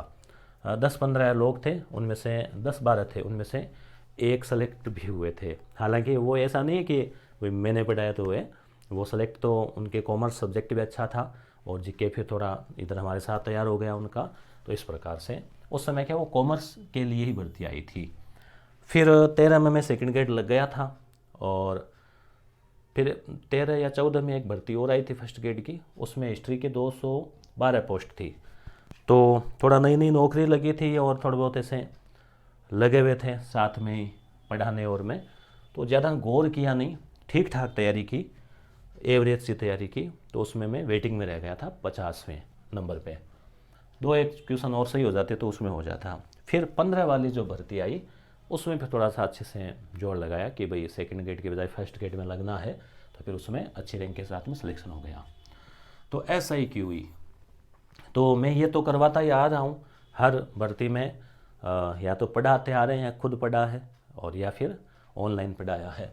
ऐसा ही क्यू जो है ये क्या है, मतलब state initiative for quality education. अब यहाँ पे फॉर आया ना, तो यहाँ ध्यान रखना, रिसर्च ऑफ हो गया, आपने ट्रिक बताई थी, यहाँ पे फॉर है ना, फॉर क्वालिटी। इसमें भी देखो आप कैसे ट्रिक निकालोगे। क्वालिटी में 4 अक्षर है, क्वालिटी एक आधा है, फिर भी आप 4 मान लीजिए, तो फॉर क्वालिटी। तो ऐसे नाम लेते क्या है, दिमाग सीधा क्लिक करेगा, रटना नहीं पड़ेगा, याद रखना नहीं पड़ेगा, जोर लगाना नहीं पड़ेगा आपको। तो state initiative for quality education के तहत निम्नलिखित में से कौन सी SIERT के लिए, अब यहाँ देखो इन्होंने SIRT नाम दे दिया, तो दे दिया, भूमिका और जिम्मेदारी नहीं थी, ये 2022 का है। तो अब ये जो प्रश्न है ना, ये हालांकि आपका हो सकता है ऐसा हूबहू पढ़ा हुआ नहीं हो, यहाँ थोड़ा सा कॉमन सेंस लगाना है, दिमाग लगाना है कि भाई बाकी ऑप्शन में से कौन सा थोड़ा अलग लग रहा है। तो यहाँ पे देखो आया राजकीय पदाधिकारियों की भागीदारी को सुनिश्चित और देखरेख करना। तो राजकीय पदाधिकारी में तो क्या मतलब हुआ इसका, सरकारी कर्मचारी टोटल। तो इसमें तो बहुत बड़ा लवाजमा आ जाता है, शिक्षा विभाग के अलावा तो बहुत सारे कर्मचारी है सरकारी, तो इसलिए ये नहीं होगा। बाकी जैसे डाइट्स से जुड़ा हुआ मैटर आ जाएगा ऐसा ही इसका SIQE में, प्रभावी कार्यक्रम के लिए तकनीक का आ जाएगा, ये सब चीज़ें। SIQE का पूरा नाम 2016 में आ गया ना, ये जब मैंने एग्ज़ाम दिया था उस समय। तो यहाँ पे अभी अभी हमने देखा कि भाई क्वालिटी है तो ऑफ या फोर, तो क्वालिटी में 4 अक्षर है, 1 2 3 4, तो 4 को आप ढूंढ लो। अब 4 तो ढूंढ लिया, बाकी पर भी ध्यान देना, स्टेट इनिशिएटिव, क्योंकि वो क्या करते हैं इंस्टीट्यूट इनिशिएटिव थोड़ा सा चेंज कर देते हैं 1 2 अक्षर भी, तो आपको ध्यान रखना है। एजुकेशनल कर दिया मान लो, तो यहाँ पे केशनल नहीं है, शैक्षणिक नहीं है, शिक्षा ही है, शिक्षा की गुणवत्ता, तो क्वालिटी एजुकेशन, ठीक है। तो साथ साथ में आपको ये मान लीजिए कि 10-20% अपना सिलेबस भी रिवीजन हो ही रहा है। दीक्षा, दीक्षा जो जिस पे ट्रेनिंग लेते हैं, ऑनलाइन ट्रेनिंग भी एप्लीकेशन पे होती है, कोरोना के दौरान भी हम लोगों के लिए अनिवार्य थी। कुछ वीडियोज़ आते हैं उनको देखना, फिर उनके प्रश्नोत्तर आते हैं उनको हल करना, और मिनिमम पास आना भी ज़रूरी होता है उन प्रश्नों में। फिर पास आ जाते हैं तो फिर एक प्रमाण पत्र से आता है ऑनलाइन कि भाई हमारी ट्रेनिंग पूरी हो गई, ऐसा। तो राइज दीक्षा पोर्टल में राइज का पूरा नाम क्या है, तो राजस्थान इंटरफेस, जैसे भीम जो एप्लीकेशन है जिसमें आप मनी ट्रांसफ़र करते हैं भीम, तो उसमें भी आई का इंटरफेस ही होता है, तो आप इंटरफेस ध्यान रखना फॉर स्कूल एजुकेशन, ठीक है। अब यहाँ पर देखो इंटरफेस ऑफ स्कूल एजुकेशन, तो विद्यार्थी को वो ऐसे कंफ्यूज करते हैं फॉर और ऑफ, हम इस चीज़ पे गौर नहीं करते, हम बहुत सारी डीप चीज़ों को पढ़ते जा रहे हैं, तारीखें रखते जा रहे हैं, ये 4 अगस्त को और ये अप्रैल को, और ये इतना ज़्यादा आवश्यकता नहीं है, बेसिक चीज़ों पे ध्यान दीजिए, ठीक है। तो यहाँ पे आप इसको रटो या इसकी ट्रिक बनाओ कि यहाँ पे फोर का क्या हो सकता है, ठीक है। तो राजस्थान इंटरफेस फोर, तो यहाँ फेस और फोर, फेस के फोर, कैसे भी आप याद रखो, याद रख लेना इसको। इस्माइल, तो इस्माइल क्या है, कोरोना के समय 2022 में पूछा गया कब शुरू किया गया था। तो देखो यहाँ पे थोड़ा सा तारीख का ध्यान रखना आपको, 13 अप्रैल 2020, आप याद रखिए, सोचिए आप, अब ऐसे सन को याद रखना है ना, तो आप थोड़ा सा अपने दिमाग को बेक ले जाओ कि उस समय आप क्या कर रहे थे। अभी 2024 चल रहा है, 2019 में कोविड आया था दिसंबर के आसपास, तो भारत में उस समय तक ऐसा लग रहा था कि अपने यहाँ कोई प्रभाव नहीं पड़ेगा क्योंकि चाइना में था। फिर आपको याद होगा 2020 में मार्च में लॉकडाउन लगा दिया गया था, और वो बोर्ड की परीक्षाएं आगे सरका दी गई थी, आपको पता होगा, याद आ रहा होगा। तो आप उसी से जोड़िए कि मार्च और फिर अप्रैल, यानी कि अप्रैल 2020 की बात है जब कोरोना पीक पे था, पहली लहर उसकी पीक पे थी। तो उस समय क्या है, स्कूलें तो बंद हो गई थी, तो कहा कि भाई बच्चे घर पे फिर क्या करेंगे, तो ऑनलाइन जो है उनको इस्माइल कार्यक्रम के तहत पढ़ाने का उसमें था। फिर शिक्षकों को भी एक एक को वो मास्क लगा के घर घर जाने का वो था, हम लोगों ने उस समय किया था। Rajasthan council of school education द्वारा कोविड-19 के कारण लॉकडाउन में ऑनलाइन पढ़ाने की सुविधा जो है उसको क्या नाम दिया गया, ऐसा कुछ होगा, कार्यक्रम का क्या नाम दिया गया, तो ये 2020 में पूछा गया इस्माइल। तो इस्माइल का 2 बार क्वेश्चन आ गया, दोनों बारी नाम और तारीख पूछिए, ठीक है। शिक्षा वाणी, अब देखो नाम से पता चल रहा है वाणी, तो वाणी कैसे सुनाई देती है, केवल वाणी, तो ऑडियो में यानी रेडियो में। तो कोविड महामारी के दौरान रेडियो पर भी, हालांकि आजकल रेडियो का ज़माना चला गया, पर फिर भी जैसे केवल ऑडियो, आप इन वीडियो अपने जो वीडियोज़ है ना, इसको भी आप केवल ऑडियो मोड में भी सुन सकते हैं, इसमें ऑप्शन है। तो वाणी जो है, वाणी यानी शिक्षा वाणी यानी रेडियो वाला कार्यक्रम, अब ये 2022 में पूछा गया। अब समग्र शिक्षा अभियान, समग्र शिक्षा जो है नाम से पता चल रहा है, समग्र मतलब कंप्लीट, कंप्लीट का मतलब बच्चा शुरुआत करता है कहाँ से, LKG UKG आंगनबाड़ी से, भाई सरकारी में आ रहा है तो आंगनबाड़ी, और प्राइवेट स्कूल में जा रहा है तो उसको LKG UKG ऐसे नाम दे देते हैं। तो समग्र शिक्षा अभियान में ये थोड़ा सा हटके क्वेश्चन है, गवर्निंग काउंसिल, यानी इसमें जो गवर्निंग काउंसिल होती है ना, शासी परिषद, हम इसकी वेबसाइट आपको दिखाएंगे कोर्स जब ये टॉपिक चलेगा तब, तो उसमें आपको पता लग जाएगा कि कौन क्या है, ये क्वेश्चन आपको सीधा वहाँ मिलेगा वेबसाइट पे। तो किस विश्वविद्यालय के कुलपति को सदस्य बनाया गया है? तो यहाँ पे शैक्षिक योजना और प्रशासन राष्ट्रीय विश्वविद्यालय नई दिल्ली जो है उसके जो कुलपति है वो इसके सदस्य है, यानी इग्नू वाले नहीं है इसके सदस्य। बाकी देखो जवाहरलाल नेहरू वाले नहीं है, दिल्ली विश्वविद्यालय के नहीं है। ये दो ऑप्शन से तो पता चल रहा है कि ये तो ऐसे ही घुसाए हैं, मतलब 4 ऑप्शन उनको करने थे, इसलिए यहाँ पे थोड़ा सा आपको कन्फ्यूजन हो सकता है। ये जब वेबसाइट पे थोड़ी सी नज़र डाल लेते हैं तो हो सकता है याद रह भी जाए और हो सकता है याद आपको नहीं भी रहे। तो इसमें जो है ना इसमें जो है वो ये हो जाएगा आपके 2 नंबर उत्तर। अब अगला है समग्र शिक्षा में अंतर्गत आवृत नहीं है, यानी आपको पता है कि समग्र शिक्षा अभियान में 3 अभियानों को जोड़ दिया गया था। तो सर्व शिक्षा अभियान को, रमसा को और शिक्षक शिक्षा को, तो ये नहीं जोड़ा गया था। अगला है सर्व शिक्षा अभियान। अब यानी देखो समसा को लेके 2 प्रश्न आए हैं, 2022 में आ गए। इससे पहले समसा था ही नहीं। तो 2018 के समय सर्व शिक्षा अभियान में सर्व शिक्षा अभियान को समाहित कर दिया गया है। किस में? हाँ, उस समय 18 में हो गया था, ये 18-19 बजट है ना, 18-19। तो इसमें सर्व शिक्षा अभियान को किस में समाहित कर दिया गया? तो समग्र शिक्षा में। 2018 से ये हो गया था शुरू। अब 2.0 सेकंड चल रहा है। सर्व शिक्षा अभियान जो 2001 में शुरू हुआ था और 2010 तक का टारगेट था कि भाई सर्व शिक्षा का मतलब आप ये नहीं सोचें कि सब जगह शिक्षा या सबको शिक्षा। कक्षा 1 से 8 तक की शिक्षा जो है ना, जिसको हम बोलते हैं प्रारंभिक शिक्षा या प्रारंभिक शिक्षा जो है वो होनी चाहिए 6 से 14 वर्ष के सभी बच्चों को। ये प्लान था, योजना थी, ठीक है। तो ये कब की बात है? तो 2010 तक का, मैं 2001 में शुरू हुआ और 2010 तक का वर्ष का लक्ष्य रखा गया था कि हो जानी चाहिए। हालांकि मिली नहीं है अभी तक, लक्ष्य हासिल हुआ नहीं, पर उसकी ओर बढ़ रहे हैं। और इसी वजह से फिर 2009 में आरटी लागू हुआ था, आपको पता होगा। तो ये चीज़ें जुड़ी हुई है। 2002 86वां संशोधन, 2001 सर्व शिक्षा अभियान, फिर 2009 रमसा, फिर 2009 आरटी, 2010 2018 ऐसे कुछ सन है, वो हम देखेंगे इसमें। देखो जैसे 2001 क्या हुआ, ये सर्व शिक्षा अभियान जिसमें था कि भी 2010 तक हमें सर्व शिक्षा लानी है। बीच में 2009 में आरटी आ गया। 2009 में कहा कि अब माध्यमिक शिक्षा पर भी ध्यान दीजिए भाई, उसको भी बजट दो। तो आ गया रमसा, राष्ट्रीय माध्यमिक शिक्षा अभियान। इसमें यह कहा गया कि भी 2020 तक जो है ना, हम माध्यमिक शिक्षा को बढ़ावा देंगे। इसलिए आप देखते हैं कि 2010 से लेके 20 के बीच में बड़ी स्तर पर फर्स्ट ग्रेड की, सेकंड ग्रेड की भर्तियाँ आई। तो 20 तक का टारगेट था। अब 20 आने से पहले ही सरकार को लगा, केंद्र सरकार को, कि भाई एक तरफ तो चल रहा है सर्व शिक्षा अभियान, उसका भी उद्देश्य 1 से 8 का और इसका उद्देश्य है 9 से 12 का। तो 2 अलग अलग अभियान चल रहे हैं, फालतू में अलग अलग मद में पैसे लग रहे हैं, क्यों ना एक जगह ही इनको मिक्स कर दिया जाए।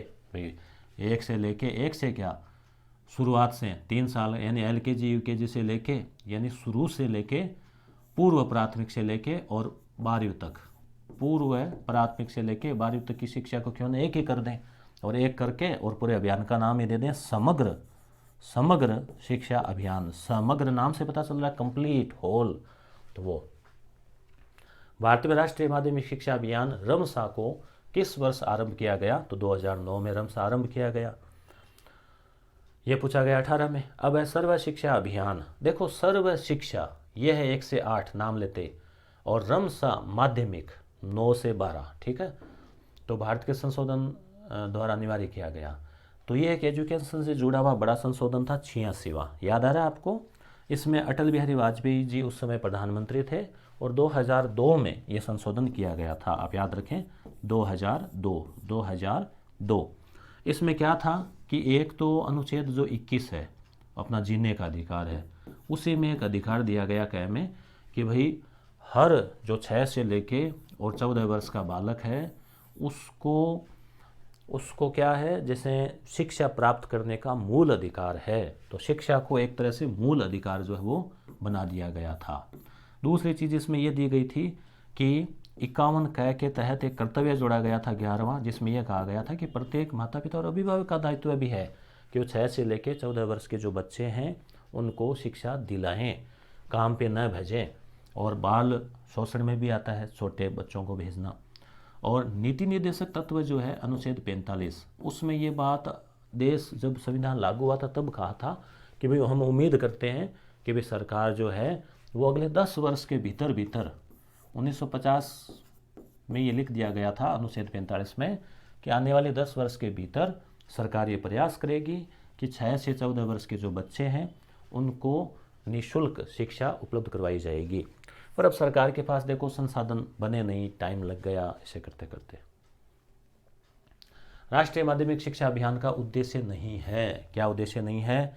तो अब देखो लैंगिक दूरियों को कम करना, यानी कि बालक और बालिका के बीच जो पढ़ाई का भेदभाव उसको, आर्थिक और निर्योग्यता बाधाओं को दूर करना कि भाई जैसे आर्थिक रूप से कोई कमज़ोर है, निर्योग्यता है किसी प्रकार की, तो उनके लिए भी समावेशी शिक्षा लाना। अब आप इधर के बजाय इन दो ऑप्शन में देखो आप आओगे ना भाई, यहाँ पे साथ में आपको प्रश्न करने की ट्रिक भी जो है वो बता रहे हैं। और देखो एक चीज़ और, आपको लग रहा होगा कि कितना क्या टाइम, देखो अपने जैसे आप ये मान के चलो 20 से लेके 30 मार्क्स के बीच शैक्षिक प्रबंधन आएगा, तो आपका दायित्व बनता है कि कम से कम 20 घंटे तो इसको दिए जाए। तो अपनी क्लासेज 20 घंटे में निपट जाएगी, चाहे मैं कितना ही आराम से आपको पढ़ाऊँ धीरे धीरे, ठीक है। सन 2020 तक माध्यमिक स्तर की शिक्षा में अवधारणा और उच्च माध्यमिक स्तर की शिक्षा की पहुंच सन 2017। अब आप सोचो कि रमसा जो है ये 2009 में आया, ठीक है, और 2020 तक इसका लक्ष्य था। तो यहाँ पे देखो क्या बात की गई है, माध्यमिक स्तर यानी 10वीं तक। देखो नॉर्मली है ना, प्राथमिक 1 से 5, उच्च प्राथमिक 6 से 8, माध्यमिक 9-10, उच्च माध्यमिक 11-12। कई बार क्या है, सीधा ही माध्यमिक शिक्षा है तो भी वो 9 से 12 को माध्यमिक बोल दिया जाता है। माध्यमिक शिक्षा बोर्ड है तो आप कहेंगे वो तो 10वीं तक का ही होना चाहिए, 12वीं का भी है। तो यहाँ पे थोड़ा सा वो दोनों बोलचाल में ऐसे भी बोल देते हैं, और वैसे प्रैक्टिकली इस हिसाब से होता है। तो उच्च माध्यमिक का मतलब 12वीं तक की शिक्षा की पहुँच 2017 तक और 10वीं तक की 2020 तक। तो आप नॉर्मल सोचो कि पहले 10वीं होगी फिर 12वीं होगी ना, तो 2017 पहले कैसे होगा? तो इस हिसाब से सीधा सीधा ये ऑप्शन आपके पकड़ में आ रहा है, भले ही आपको ये सन ध्यान में ना होना तो भी। सर्व शिक्षा अभियान एक व्यापक कार्यक्रम के तहत प्राप्त करना चाहता है। अब ये देखो प्रश्न आया 2013 में, और ये प्रश्न ऊपर से चला जाता है, गलत होने के चांस रहते हैं, जबकि है सरल। सर्व शिक्षा अभियान आप नाम लेते आप है ना, पेपर में ही ना आपको ऐसे अंडरलाइन करके 2 बात लिख देनी चाहिए, 2001 से 10 और 1 से 8 की शिक्षा। अब देखो हम इस प्रश्न को हल करते हैं कि सार्वभौमिक साक्षरता। साक्षरता का मतलब क्या हुआ कि 7 वर्ष या उससे ऊपर के व्यक्ति, बालक बालिका, जिसको पढ़ना या लिखना, कोई एक भाषा पढ़ना या लिखना आती हो। अब ये तो साक्षरता, तो ये थोड़ी था इसका उद्देश्य। सभी के लिए सार्वभौमिक शिक्षा, सभी के लिए का मतलब क्या हुआ, छोटा बड़ा कोई भी हो, बूढ़ा बुजुर्ग, तो वो संपूर्ण शिक्षा का मतलब तो हो गया कि BA और MA कोई अंत ही नहीं है। अब यहाँ पे देखो सार्वभौमिक प्राथमिक शिक्षा, तो प्राथमिक शिक्षा की बात चल रही है 1 से 8 की। तो प्राथमिक शिक्षा की जो बात इसमें चल रही थी, सार्वभौमिक का मतलब होता है कि भी सब जगह यूनिवर्सल, कि भी सभी को, अमीर गरीब पिछड़ा और दिव्यांग सभी, तो सभी को प्राथमिक शिक्षा जो है मिले, भले ही वो गरीबी क्यों ना हो। तो यहाँ पे ये इसमें आपको छांटना है। तो ऐसे प्रश्नों में क्या है, आप जल्दबाजी ना करके उनको थोड़ा तोड़ के पोस्टमार्टम करके और ऐसे करना चाहिए। नहीं तो क्या होता है, ऐसे सवाल आते हुए भी गलत हो जाते हैं, और 1-2 गलत हो जाते हैं, मान लो 2 गलत हो गए तो बिना काम इजी पर्सन गलत होता, नुकसान होता ना फालतू में। सर्व शिक्षा अभियान शुरू किया गया था, तो सर्व शिक्षा तो 2001 से लेके 2010 तक। 2009 में किया गया रमसा, 2020 तक का टारगेट था, 20 आने से पहले ही 2018 में ही इसको समायोजित करके दोनों को और बना दिया समसा। आप कहेंगे दोनों को किसको, भाई ये चल तो रहा था ना साथ में, 2010 तक का टारगेट था वो, बाकी चल रहा था, कौन सा एक सही नहीं है? तो ये प्रश्न थोड़ा सा कठिन हम इसको कह सकते हैं, या थोड़ा सा इस, और एक आधा प्रश्न तो देखो आ ही जाता है। आप मेरा ये ध्यान रखिए इस चीज़ पे, मेरी बात पे, कि एक आधा जो कठिन सवाल आता है ना, उसके पीछे आप ये नहीं सोचिए कि कौन सी किताब से कहाँ से पूछा गया था। एक आधा सवाल, मान लो 10 या 12 सवाल है, तो 10 में से आप 9 अगर कर देते हो तो बहुत शानदार 90% स्कोर है। तो फिर भी ऐसे सवाल पे थोड़ा सा अगर ध्यान दिया जाए तो कई बार सही हो भी जाता है कि सर्व शिक्षा अभियान तल प्रधान बॉटम अप उपागम का उपयोग इसलिए करता है क्योंकि यह, अब यहाँ पे देखो, यहाँ अपने सामने उत्तर है तो ये इजी लग रहा है कि अच्छा ये करना है, बाकी नहीं तो क्या है, थोड़ा सा सोचना पड़ता है इसमें। तो यहाँ पे देखो, आप इसका उत्तर समझ लो और याद कर लो कि यह नियोजना टीम को समस्याओं से अवगत कराता है यद्यपि उनके समाधान में सहायता नहीं करता। तो जो नियोजना टीम है उसको समस्याएं तो बता देता है, बॉटम अप। और अगला ऑप्शन है साधारण व्यक्तियों के स्तर में वास्तविक दर्शाता है। तो साधारण व्यक्तियों का कोई लेना देना यहाँ पे नहीं है, जानकारी भी देता है, समाधान में भी सहायक है, सम्मिलित है, अपनत्व की भावना पैदा करता है। तो इस हिसाब से थोड़ा सा ये प्रश्न हटकर है और ऐसे प्रश्नों पे कई बार आपका मान लो पढ़ा हुआ है, कॉमन सेंस काम कर जाए तो कर जाए, नहीं तो फिर ऐसे प्रश्नों में या तो रिस्क नहीं लेनी चाहिए, एक आधा छोड़ भी देना चाहिए। कौन सा एक उद्देश्य विशेष रूप से माध्यमिक शिक्षा में प्रवेश के सार्वभौमिक और गुणवत्ता सुधार का है? तो नाम आया ना कि भाई माध्यमिक शिक्षा में सार्वभौमिकता, गुणवत्ता सुधार। अब देखो ये सार्वभौमिकरण शब्द है ना, 2011 में पूछ लिया गया था, ठीक है। तो ऐसे शब्दों को आपको पकड़ना है। तो माध्यमिक है तो रमसा, राष्ट्रीय माध्यमिक शिक्षा अभियान। बाकी माध्यमिक शिक्षा बोर्ड का थोड़ी है कोई काम ये, और एनसीईआरटी का भी ये नहीं है। इस हिसाब से सर्व शिक्षा अभियान के अंतर्गत किस भेद को कम करने हेतु अलग से लड़के और लड़कियां अनुसूचित जाति जनजाति के लक्ष्य निर्धारित करना आवश्यक है? सर्व शिक्षा अभियान नाम लेते आपके दिमाग में आना चाहिए 2001 से 10 और 1 से 8, ठीक है। तो इसमें क्या है कि लड़के और लड़कियां यानी लैंगिक भेद नहीं हो, अनुसूचित जाति जनजाति के बच्चे हैं, दिव्यांग बच्चे हैं, गरीब बच्चे हैं, आर्थिक रूप से वंचित है, तो उन सब। तो यहाँ पे ऑप्शन क्या है? लिंग और सामाजिक भेद। सर्व शिक्षा अभियान के अंतर्गत किस भेद को कम करने के लिए अलग से लड़के और लड़कियों अनुसूचित के लक्ष्य निर्धारित करना आवश्यक है? तो लड़के और लड़कियों का तो आ गया लिंग, और अनुसूचित जाति और जनजाति है तो ये मामला है सामाजिक का।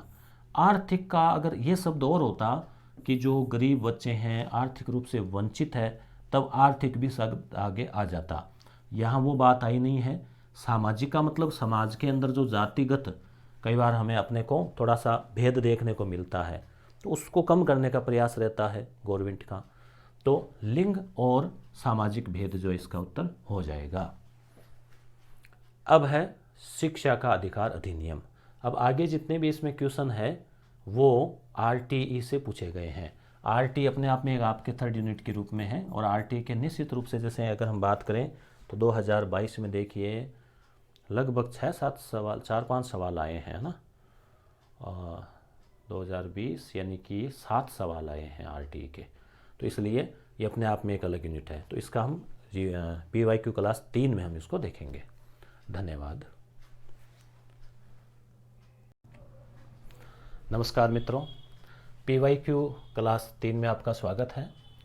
इसमें हम देखेंगे शिक्षा का अधिकार अधिनियम RTE, यानी अब जो आगे क्वेश्चन है ना वो सारे के सारे RTE के ही है।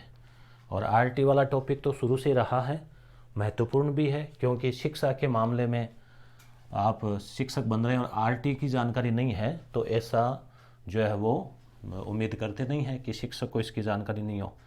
तो इसमें देखो, जैसे आप ध्यान में रखें कि एक बार पुनः देखो, आप याद करो उस चीज़ को कि 86वां संविधान संशोधन एक बहुत महत्वपूर्ण बात है 2002 में। उसमें बात कही गई थी कि भाई शिक्षा जो है वो सबको निःशुल्क मिले।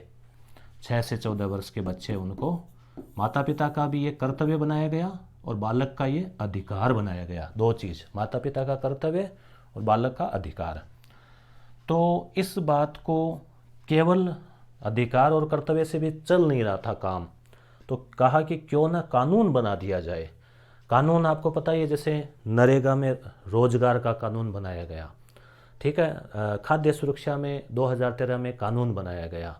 इसी प्रकार से राजस्थान में भी कई और कानून भी बनाए गए थे, चाहे वो स्वास्थ्य का अधिकार हो, रोजगार गारंटी का हो।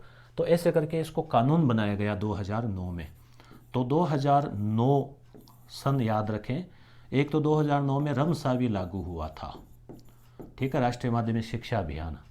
और एक 2009 में ही उसको कितने नरेगा जो है ना, नहीं पंचायती राज को भी वो कितने 50 साल हो गए थे, तो उसका भी प्रोग्राम जो है वो चलाया गया था। Just a minute.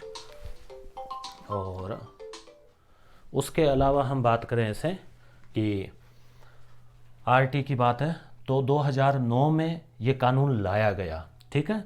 Lok Sabha, Rajya Sabha, फिर राष्ट्रपति जो है उनके हस्ताक्षर होते हैं।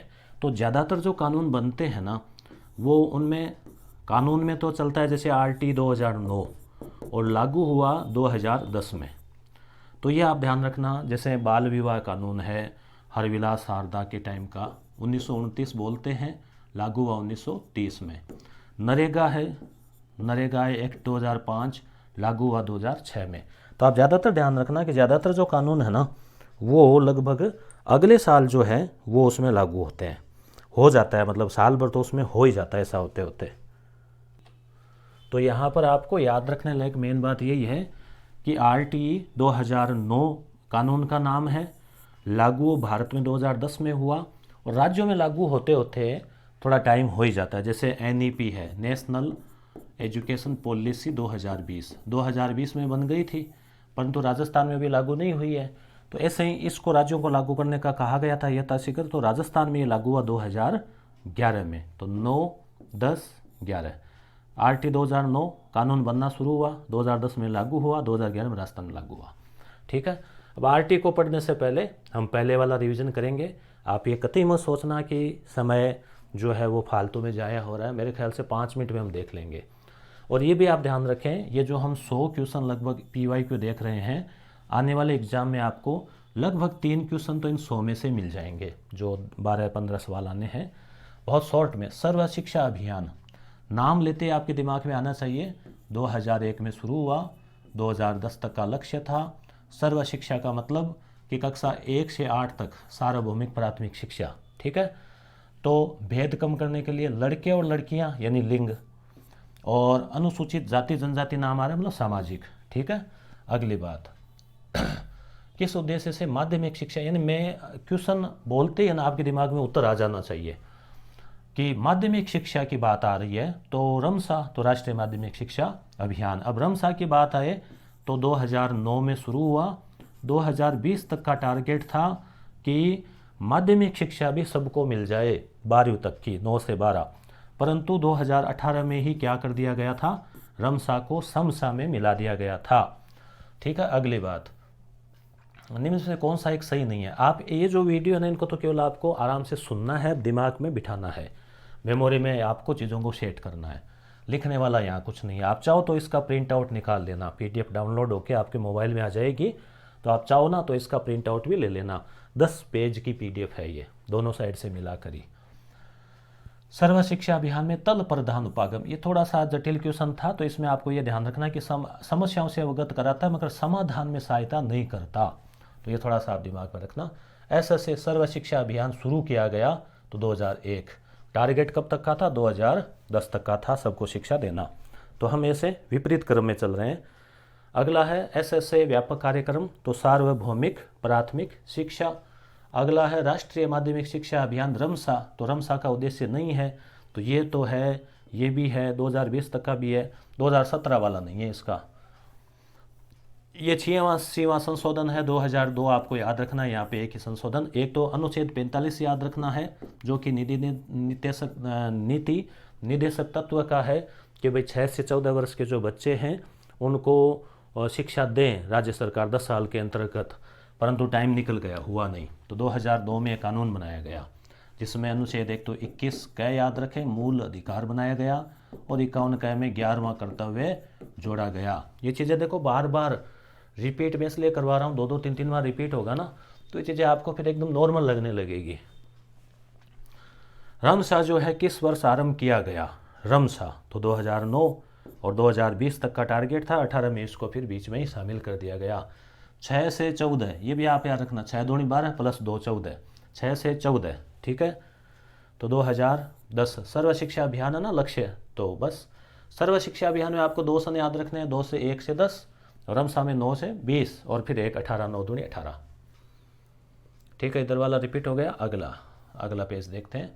केंद्रीय बजट में सर्व शिक्षा अभियान कब समाहित कर दिया गया था? तो यहाँ पे जो है वो किस में, अच्छा समग्र शिक्षा में। तो सर्व शिक्षा भी SSA और रमसा दोनों इसमें मिला दिए गए। फिर समग्र शिक्षा में कौन कौन से मिलाए गए? तो सर्व शिक्षा 1 से 8 वाली, माध्यमिक शिक्षा 9 से 12 और शिक्षक शिक्षा टीचर्स को भी जो दिया जाता है वो सारे प्रोग्राम, उनका सारा बजट, सारी प्लानिंग, वो सब उस अभियान का अब नाम जो है वो समग्र शिक्षा है। शिक्षक पीछे कैसे रहेंगे बताओ, उनका भी। समग्र शिक्षा में ये शैक्षिक योजना और प्रशासन, ये हम उसको गवर्निंग काउंसिल जो है ना उसके सदस्य हैं। तो आपको वेबसाइट दिखाएंगे तो वहाँ पे ये क्वेश्चन है। शिक्षा वाणी रेडियो है, सीधा सीधा है। शिक्षा दर्शन वो टीवी है। और ये जो प्रोग्राम शुरू किया गया उसका नाम था इस्माइल। तो इस्माइल जो है ना वो 2020, आप सन तो याद रख ही लेना, ठीक है। इस्माइल देखो 2020, आप मुस्कुराएंगे, आपके सामने वाला भी उतना ही मुस्कुराएगा, ठीक है। तो ये आप याद रख लेना। 2020 13 अप्रैल है ये। राइज का पूरा नाम, ठीक है, इसको आपको याद रखना है, दीक्षा राइज।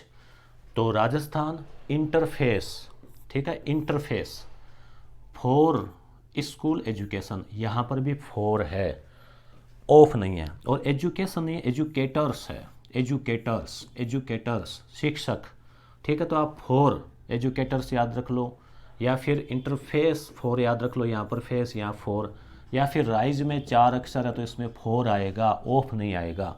यहाँ पर देखो ऑफ और फॉर का भी लोचा है, वो दोनों ऑप्शन देते हैं, ठीक है। अगली चीज़ SIQE का पूरा नाम क्या है? तो state initiative for quality education हमने देखा था।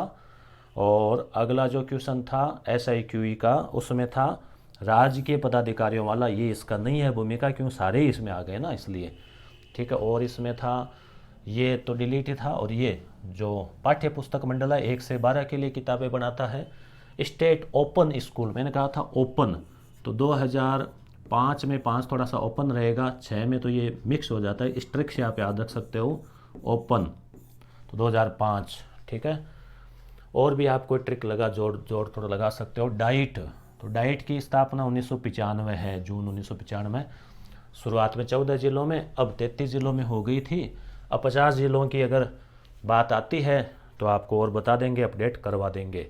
IASC, तो मैंने बताया था IASE, तो IAS बनने के लिए कम से कम BA जो है वो तो चाहिए होती है, तो बीकानेर और अजमेर।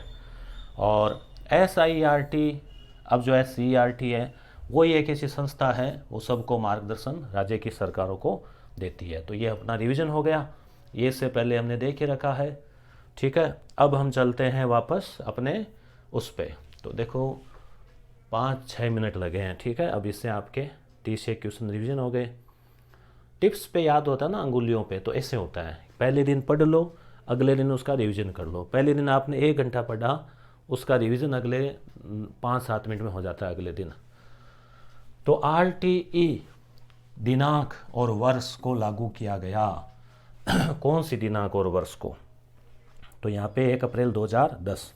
तो देखो यहाँ पहली बात राजस्थान का नहीं पूछा है, कब लागू किया गया इतना ही पूछा है। दूसरी बात यहाँ 11 ऑप्शन ही नहीं है, तो आपको कतई कंफ्यूज होना नहीं है। भारत का पूछा है तो 1 अप्रैल आप तारीख याद रखें। वैसे तो अप्रैल फूल मनाते हैं, वैसे जोड़ के याद रख लो, चाहे आप 1 अप्रैल से नया वित्तीय वर्ष से याद रख लो, ठीक है। तो 1 अप्रैल 2010 को पूरे भारत में लागू हो गया था। उस समय जम्मू कश्मीर को छोड़ के ऐसी लाइन थी। अब तो जम्मू कश्मीर की बजाय वो केंद्र शासित प्रदेश हो गया है। RT अधिनियम 2009 की कौन सी धारा कहती है? इम्पोर्टेंट है। और आप देखना RT के भी 2-3 सवाल रिपीट हुए हैं। 2022 में देखो पूछे गए हैं 5-6 सवाल RT के पूछे गए हैं। तो माता पिता का या जो अभिभावक है उसका कर्तव्य है कि वह अपने आसपास के विद्यालय में प्रारंभिक शिक्षा के लिए अपने यथास्थिति बालक या प्रतिपाल्य, मतलब बालक है, बालिका है, कोई भी है, भतीजा है, भतीजी है, जो भी है, उसका प्रवेश करवाएं। तो ये कर्तव्य है कौन सी धारा में? 10। तो बस आपको ये याद रखना है। तो बस 10 बस ये याद रखना कि कर्तव्य है माता पिता का, धारा है ये उसके। तो एक तो धारा 10 आपको याद रखनी है कर्तव्य की।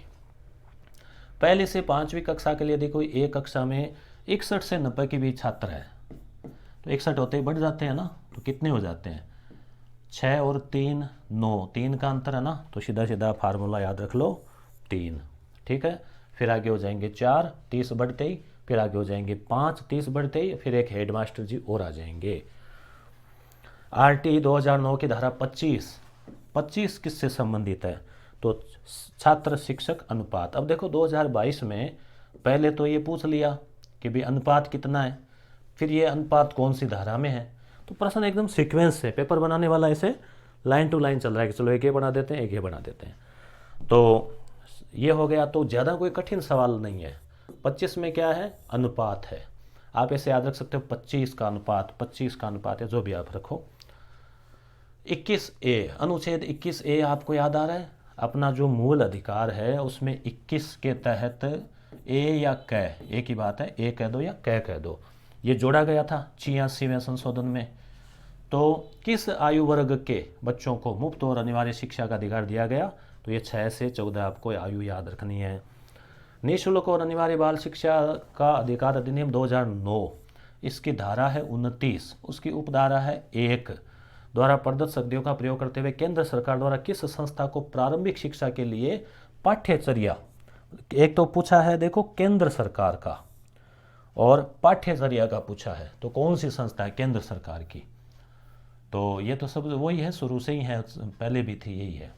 तो मूल्यांकन के लिए तो NCERT और राजस्थान में SCERT, तो यह केंद्र का पूछा है तो NCERT हो गया। और धारा है 29 वगैरह, तो ये धारा का रिपीट और होगा आगे क्वेश्चन, आप देखना, ये 2022 में पूछा गया ना। RT 2009 का अध्याय 4 किस क्षेत्र से संबंधित है। अब देखो धारा और अध्याय, अध्याय आप 4 भी याद रखना आपको, ये भी 2 बार क्वेश्चन रिपीट हुआ है, 2022 में पूछा है, 2 साल पहले भी पूछ लिया। विद्यालयों और शिक्षकों के उत्तरदायित्व है, विद्यालय की क्या जिम्मेदारियां हैं, शिक्षक की क्या जिम्मेदारियां हैं, तो ये अध्याय 4 में है। भारत के संविधान के किस अनुच्छेद के तहत 6 से 14 वर्ष के बच्चों के लिए निःशुल्क और अनिवार्य शिक्षा का प्रावधान किया गया है, तो ये वापस वही बात आ गई ना 86वें संशोधन में, धारा 21A, यहाँ पे धारा 21A का दिया हुआ ही था ये क्वेश्चन, तो चीज़ें घूम फिर रही है, आप ध्यान रखें। RT एक्ट 2009 की कौन सी धारा यह दर्शाती है कि प्रत्येक माता पिता संरक्षक का कर्तव्य होगा कि वह आसपास के विद्यालय में, ये वापस रिपीट हुआ कि नहीं हुआ, तो ये धारा 10 2020 में पूछा गया, 2022 में भी पूछा गया। तो हम क्या करते हैं, सारी धाराएं रटते हैं, उसके बजाय महत्वपूर्ण जो 4-5 धाराएं हैं उनको अवश्य अंगुलियों पर याद कर लेना चाहिए और बाकी को सरसरी नज़र से।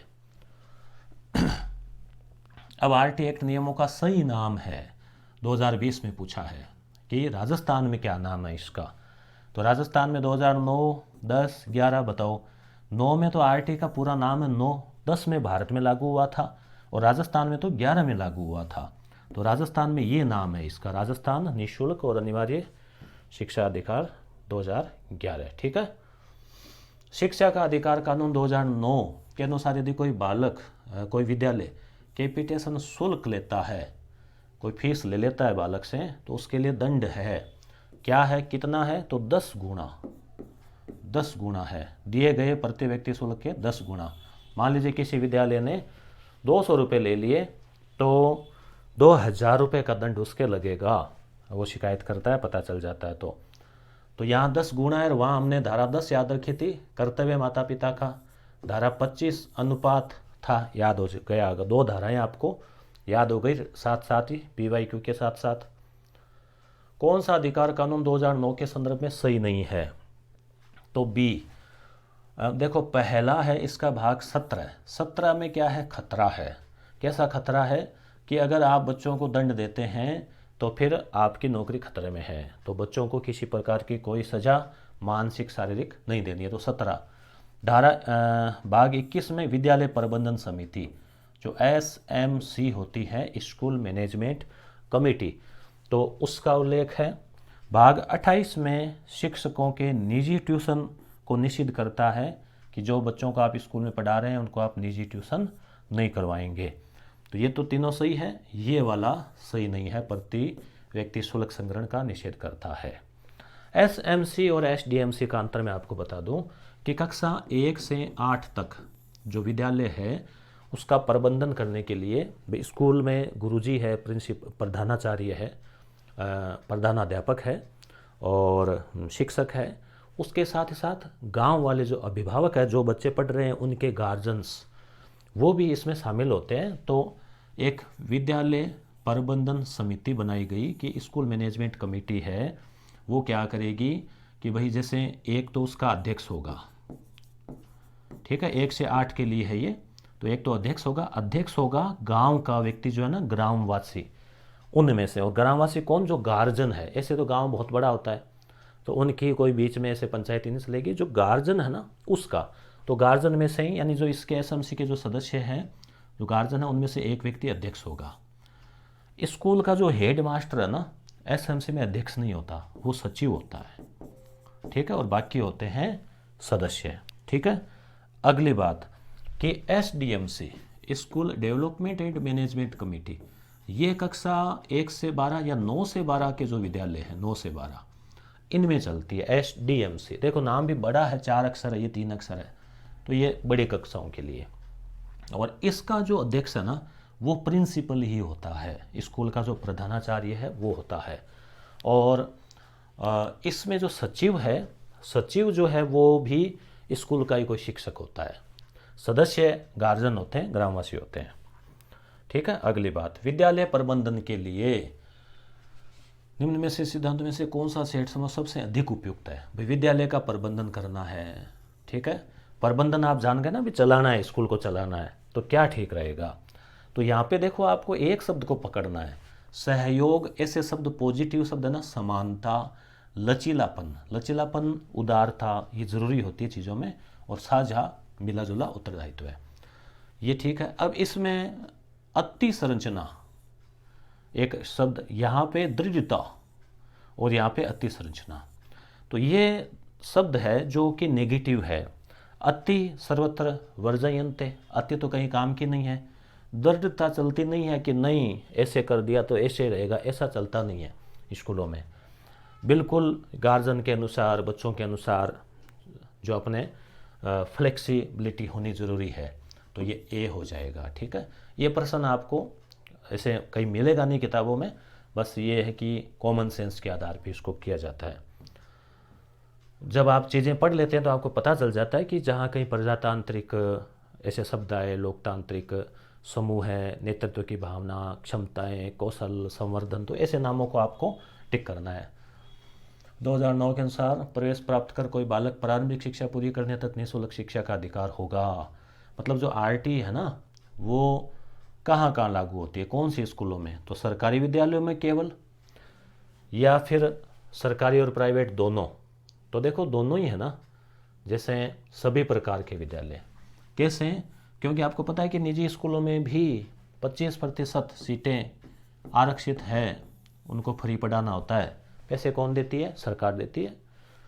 हम लोगों को भेजा जाता है व्याख्याता या प्रिंसिपल कि उन स्कूलों में जो बच्चे हैं क्या रियल में पढ़ रहे हैं, क्या वास्तव में उनसे फीस नहीं ली गई है, क्या वास्तव में उनको किताबें वगैरह दी है। तो हम जांच करके आते हैं, फिर रिपोर्ट भेजते हैं, तो फिर उसमें जो है वो उनको फीस उनको जमा हो जाती है उनके। निःशुल्क और अनिवार्य बाल शिक्षा आरटी 2009 में वर्णित समुचित सरकार यानी जो राज्य सरकार जो भी है के कर्तव्य के अनुसार केंद्रीय सरकार का उत्तरदायित्व क्या है? तो केंद्रीय सरकार है शिक्षकों के प्रशिक्षण के लिए मानकों को विकसित और लागू करना, अध्यापकों को प्रशिक्षण देना, ये तो है, आस पड़ोस के विद्यालयों की उपलब्धता सुनिश्चित करना, ठीक है, और शिक्षकों के प्रशिक्षण के मानकों को विकसित और लागू करना, आधारभूत ढांचा संरचना प्रदान करना। तो केंद्र सरकार के उत्तरदायित्व वैसे देखें तो इसमें जो है उत्तरदायित्व होगा, वैसे तो सारे ही है इसमें लग रहे हैं उत्तरदायित्व, परंतु आसपास के विद्यालय में ये जो है ना शिक्षकों के प्रशिक्षण के लिए मानकों को विकसित और लागू करना, ठीक है, सर्वाधिक उपयुक्त है यहाँ पे उत्तर। निःशुल्क और अनिवार्य बाल शिक्षा 2009 के अनुसार अध्यापकों के द्वारा निम्नलिखित में से कौन सा उत्तरदायित्व है पूरा नहीं किया जाना है? 2018 का क्वेश्चन है। तो देखो अध्यापकों का उत्तरदायित्व है, तो माता पिता और अभिभावकों से नियमित बैठक करना, तो इसमें बैठक एसएमसी के माध्यम से होती है। उसके अलावा भी जैसे और भी कई प्रक्रिया होती है जिसमें इनकी वो गार्गी मंच, मीना मंच, और उसके अलावा भी कई बार बैठक का इसमें रख दिया जाता है। पीटीए उसको बोलते हैं, पेरेंट्स और वो टीचर मीटिंग जैसे। पाठ्यक्रम पूरा करवाना, सीखने की क्षमता विकसित करना, ये तो सीधे सीधे है ही। शैक्षिक कैलेंडर, पंचांग विनिश्चय करना कि कब कब कैसे कैसे कोर्स करवाना है और कब छुट्टियां रहेगी, ये काम शिक्षकों का नहीं है, ये काम है शिक्षा अधिकारियों का, मंत्रालय का, निदेशालय का काम है। निम्नलिखित में से कौन सा कथन शिक्षा का अधिकार कानून 2009 के संबंध में सही नहीं है? तो सही नहीं है, कौन सा नहीं है? देखो कि इसका खंड 26 विद्यालयों में शिक्षकों की रिक्तियों को भरने से संबंधित है, तो बिल्कुल सही। इसका खंड 28 शिक्षकों के द्वारा निजी तंत्र को प्रतिबंधित करता है, ठीक है, सही। इसका अध्याय 3 पाठ्यक्रम और मूल्यांकन प्रक्रिया से संबंध है, तो ये सही नहीं है। अध्याय 6 बच्चों के अधिकारों के संरक्षण से संबद्ध है, तो ये बाकी आप याद कर लेना, बाकी अध्याय, और ये 3 वाला इसका नहीं है। बाकी आरटी को हम पढ़ेंगे तो चीज़ और क्लियर हो जाएगी। कौन सा कथन सही नहीं है? विद्यालय प्रबंधन समिति के संदर्भ में एसएमसी के बारे में, तो विद्यालय प्रबंधन समिति के सभी सदस्यों का मतदान का समान अधिकार है, बिल्कुल समान ही है, सबका एक वोट ही माना जाएगा। ये तो है नहीं कि किसी को 2 का अधिकार है। किसी मुद्दे के समर्थन या विरोध में समान वोट होने पर बैठक का जो अध्यक्ष है उसका मत निर्णायक होगा। ये भी सभी जगह एसएमसी से लेके ग्राम पंचायत हो और से लेके लोकसभा तक ये चलता है। विभिन्न क्रियाकलापों को मॉनिटर करना, देखती है। विद्यालय प्रबंध समिति को विद्यालय में विशेष आवश्यकता वाले विद्यार्थियों के नामांकन और सुविधाओं को मॉनिटर करने की आवश्यकता नहीं है। नहीं है, ठीक है ना, ये तो नई शब्द है, इसको ध्यान रखना आपको कि भी जो विशेष आवश्यकता वाले बच्चे हैं उनका भी ध्यान रखें, क्या दिक्कत है? तो ये शब्द नहीं आ गए, इसलिए इसको आपको हटाना है। जिम्मेदारियों का वर्णन 2009 में किस अध्याय में विद्यालय और शिक्षकों की जिम्मेदारियों का वर्णन है? तो अध्याय 4, ये रिपीट हुआ है ना वापस। अध्याय 4 में क्या है? शिक्षकों के उत्तरदायित्व है। ये 2018 में आया है और ये 2022 में या 20 में भी रिपीट हुआ है, अभी हमने देखा था। राजस्थान के संदर्भ में विद्यालय प्रबंधन समिति की कार्यकारिणी समिति का सदस्य सचिव कौन होगा?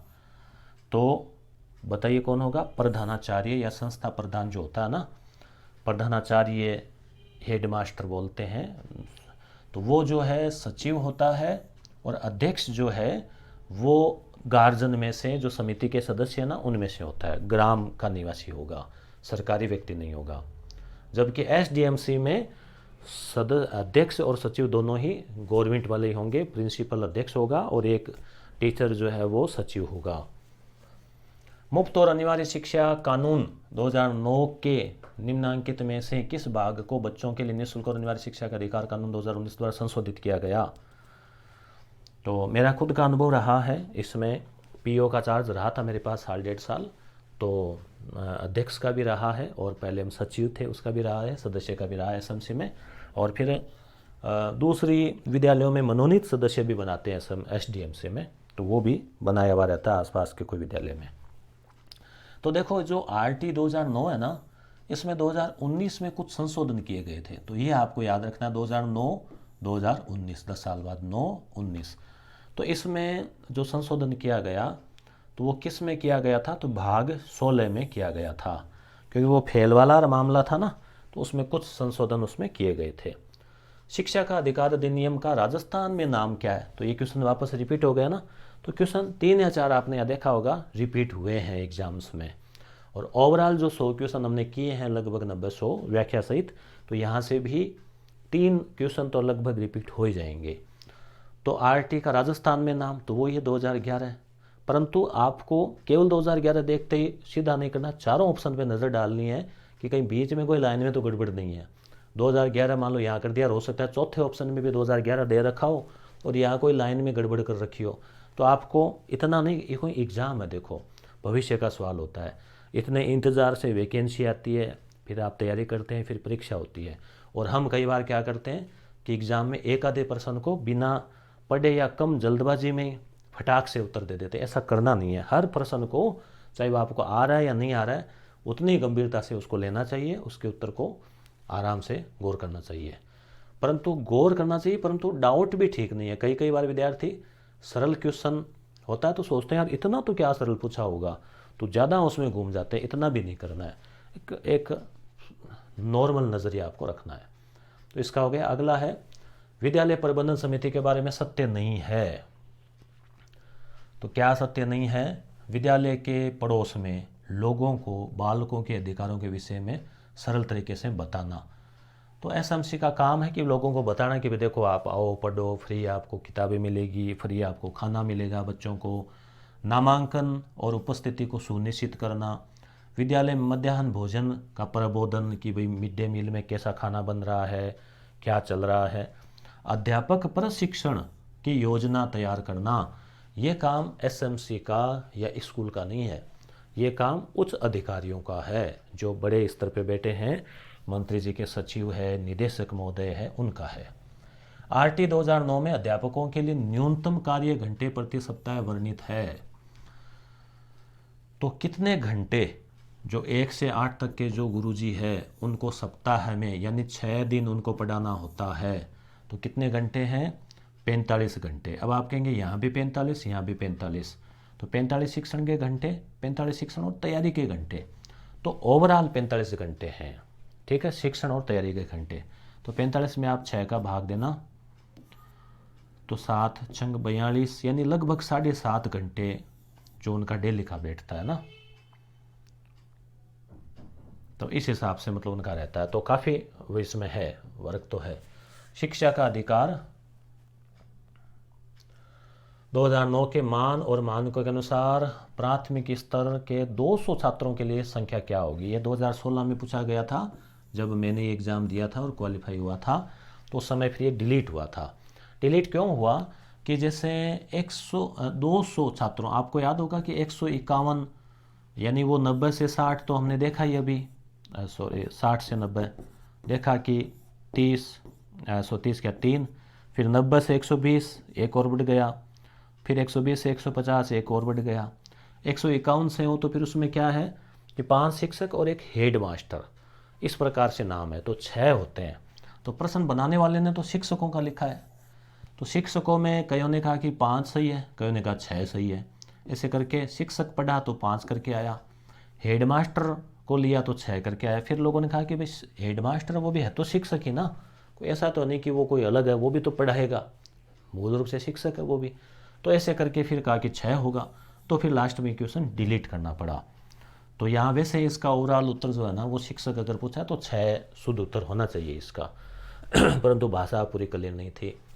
ये देखो क्वेश्चन वापस रिपीट हुआ है 2022 में जो आया ना, देखो 2016 वाला, ऐसा का ऐसा ही कि धारा 29(1) के तहत राज्य की घोषित शैक्षिक प्राधिकारी संस्था है। तो राज्य की जो संस्था है तो SCRT क्या पूछा है, हाँ एस है ना, SIERT, तो अब ये SCRT हो गया। शाला प्रबंधन समिति की मासिक बैठक होती है, यहाँ SCRT ऑप्शन दिया ना 2016 में, और 2022 में क्या ऑप्शन दिया हम एक मिनट देखते हैं। शुरुआत में ही था वो क्वेश्चन कि उसमें भी ऑप्शन चेंज, देखो ये रहा ना, धारा 29 की उपधारा 1, और जो है ये कब पूछा गया है, NCE, अच्छा केंद्र का पूछ लिया यहाँ पे है ना, अच्छा थोड़ा सा फर्क, इसमें केंद्र सरकार का पूछा है और यहाँ पे राज्य का पूछा है। अच्छा SIERT, शाला प्रबंधन समिति की मासिक बैठक। अब देखो मासिक बैठक जो होती है ना SMC की, वो कब होती है? तो अमावस्या को। अब कई विद्यार्थी सोचेंगे अमावस्या वाला क्या रखा है बीच में लफड़ा। ये इसलिए है कि ग्रामीण इलाकों में आपको ध्यान में होगा कि अमावस्या को कोई काम पे नहीं जाते। जैसे मैं बाड़मेर था पोस्टिंग में, तो वहाँ पे विश्नोई समुदाय के लोग थे, तो वो अमावस्या को जैसे हम देखते थे कि पूर्णिमा को तो उपवास करते हैं, बहुत सारे लोग भी करते हैं, अमावस्या को वो दूध नहीं देते थे डेयरी वाले को, ठीक है। और दूसरी चीज़ की जैसे अमावस्या को आप देख रहे हैं जो मिस्त्री वगैरह होते हैं, मेहनत मजदूर और होते हैं, तो वो छुट्टी रखते हैं घर पे। आप घर पे आपने अगर काम चलाया है ये चेजे बाटे का, तो आपको पता होगा अमावस्या को कई बार छुट्टी रख लेते हैं, वो लगभग रख ही लेते हैं। तो अमावस्या को क्या छुट्टी होती है, तो इसलिए वो स्कूल आ जाते हैं। नहीं तो कहते भाई हम तो काम पे गए हुए थे, तो अमावस्या को ऐसे कह नहीं सकते कि भाई आप काम पे थे, आपको छुट्टी थी, आपको आना चाहिए था गार्जियन आप, तो अमावस्या रखा है इसमें। अब अमावस्या को मान लो स्कूल में छुट्टी हो तो उसके ठीक अगला दिन, ऐसा है।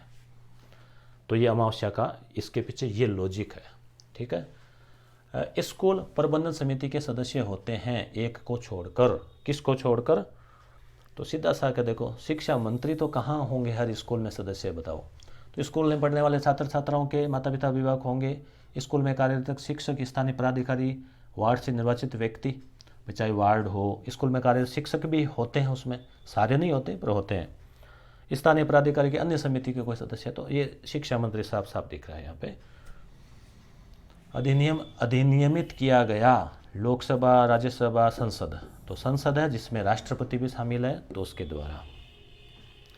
एक अध्यापक के लिए न्यूनतम कार्य घंटे, अब ये क्वेश्चन रिपीट हुआ ना, 13 में था, अभी हमने देखा 16 या 18 में भी था, तो 45 घंटे, उसमें था 45 घंटे और तैयारी के घंटे भी शामिल है, तो वो अब यहाँ पे है। इसको डिलीट क्यों किया गया था इसमें कि प्रबंधन समिति में भर्ती विद्यार्थियों के माता पिता या अभिभावकों की न्यूनतम सदस्य संख्या क्या है। भाई जो एसएमसी है उसमें गार्जियंस कितने तो होते तो 75% ही है, परंतु यहाँ कोई भाषा को लेके ऐसा कोई रहा होगा, लैंग्वेज को लेके, तो इस क्वेश्चन को डिलीट कर दिया गया। 2009 को लागू करना क्यों आवश्यक था, आरटी को क्यों इसको लागू किया गया? 2011 में ही पूछ लिया गया था पहली बार जब परीक्षा हुई ना इस सिलेबस से। तो इसमें ये पूछा इसका है कि बालकों को दिए गए मूल अधिकार जो 21 का है ना के अनुसार गुणवत्ता की संरचना उपलब्ध कराने हेतु, तो ये जो है ना इसका मूल कारण था, ठीक है। तो ये कारण था इसका, आप उसको ध्यान में रख लेना। और यहाँ पर आप इस यस गुरु प्राइम ऐप पे आप क्लासेस देख ही रहे हैं शैक्षिक प्रबंधन की। 3 क्लास तो अपने PYQ की हो गई, आराम से इत्मीनान से आपको देखना है। यहाँ लिखने वाला कुछ नहीं था, यहाँ आप इस PDF का प्रिंट आउट करवा लेना, ठीक है। और आगे जो क्लासेज है या जो होनी है उनका भी मैं आपको जो नोट्स है वो आपको डाउनलोड कर दे देंगे, तो आप डाउनलोड करके प्रिंट करवा लेना, क्योंकि कई बार स्थितियाँ अलग अलग होती है। कई बार आप मोबाइल बैठ के टेबल कुर्सी पे पढ़ते हैं लाइब्रेरी में घर पे, तो आप साथ साथ में नोट कर सकते हैं। कई बार आप लगे कि साथ में नोट नहीं कर रहे हैं, आप सफ़र कर रहे हैं, आप घर का काम कर रहे हैं, तो आप केवल ईयरफोन लगा के सुन रहे हैं। उस स्थिति में आप केवल सुन लेंगे तो भी जो है आपके काफ़ी कुछ चीज़ें क्लियर हो जाती है। फिर केवल एक बार रिवीजन की आवश्यकता होती है, तो उस समय आप मोबाइल में ही PDF को रिवीजन कर सकते हैं। आप चाहें तो उसका प्रिंट आउट लेके और प्रिंट आउट लेकर भी आप जो है उसको आप वो एक नोट्स के रूप में उसका रिवीजन कर सकते हैं। भी एक बार क्लास देख ली, एक बार नोट्स पढ़ लिए, फिर एग्ज़ाम से पहले क्लास को आप देखना चाहो सारी क्लासें या कुछ कुछ क्लासें, तो डबल स्पीड करके या 1.5 गुना ऐसे करके फिर आप उसको फटाफट क्लास का रिवीजन कर सकते हैं। और नोट्स को तो फिर आपको ज़्यादा टाइम लगेगा ही नहीं, शायद 1 घंटे में या 2 घंटे में आप पूरा मैनेजमेंट जो है वो आप रिवीजन कर लोगे। और इसका जो टेस्ट सीरीज़ की भी रहता है, स्टूडेंट्स की डिमांड की भी टेस्ट सीरीज़, तो टेस्ट सीरीज़ के लिए अपना यस गुरु एप्लीकेशन और है जो आप पहले से जुड़े विद्यार्थी जानते हैं, जिसमें कि हम टेस्ट सीरीज़ जो है वो चलाते हैं। वीडियो क्लासेज के लिए मुझे थोड़ा ये सूटेबल लगा, ये जो एप्लीकेशन है यस गुरु प्राइम, तो इस पर वीडियो क्लासेज है और टेस्ट जो है वो आपको केवल यस गुरु एप्लीकेशन पे आपको मिलेंगे, जिसके हमने पूरे टॉपिक वाइज जो है टेस्ट लगा रखे हैं, ठीक है। धन्यवाद।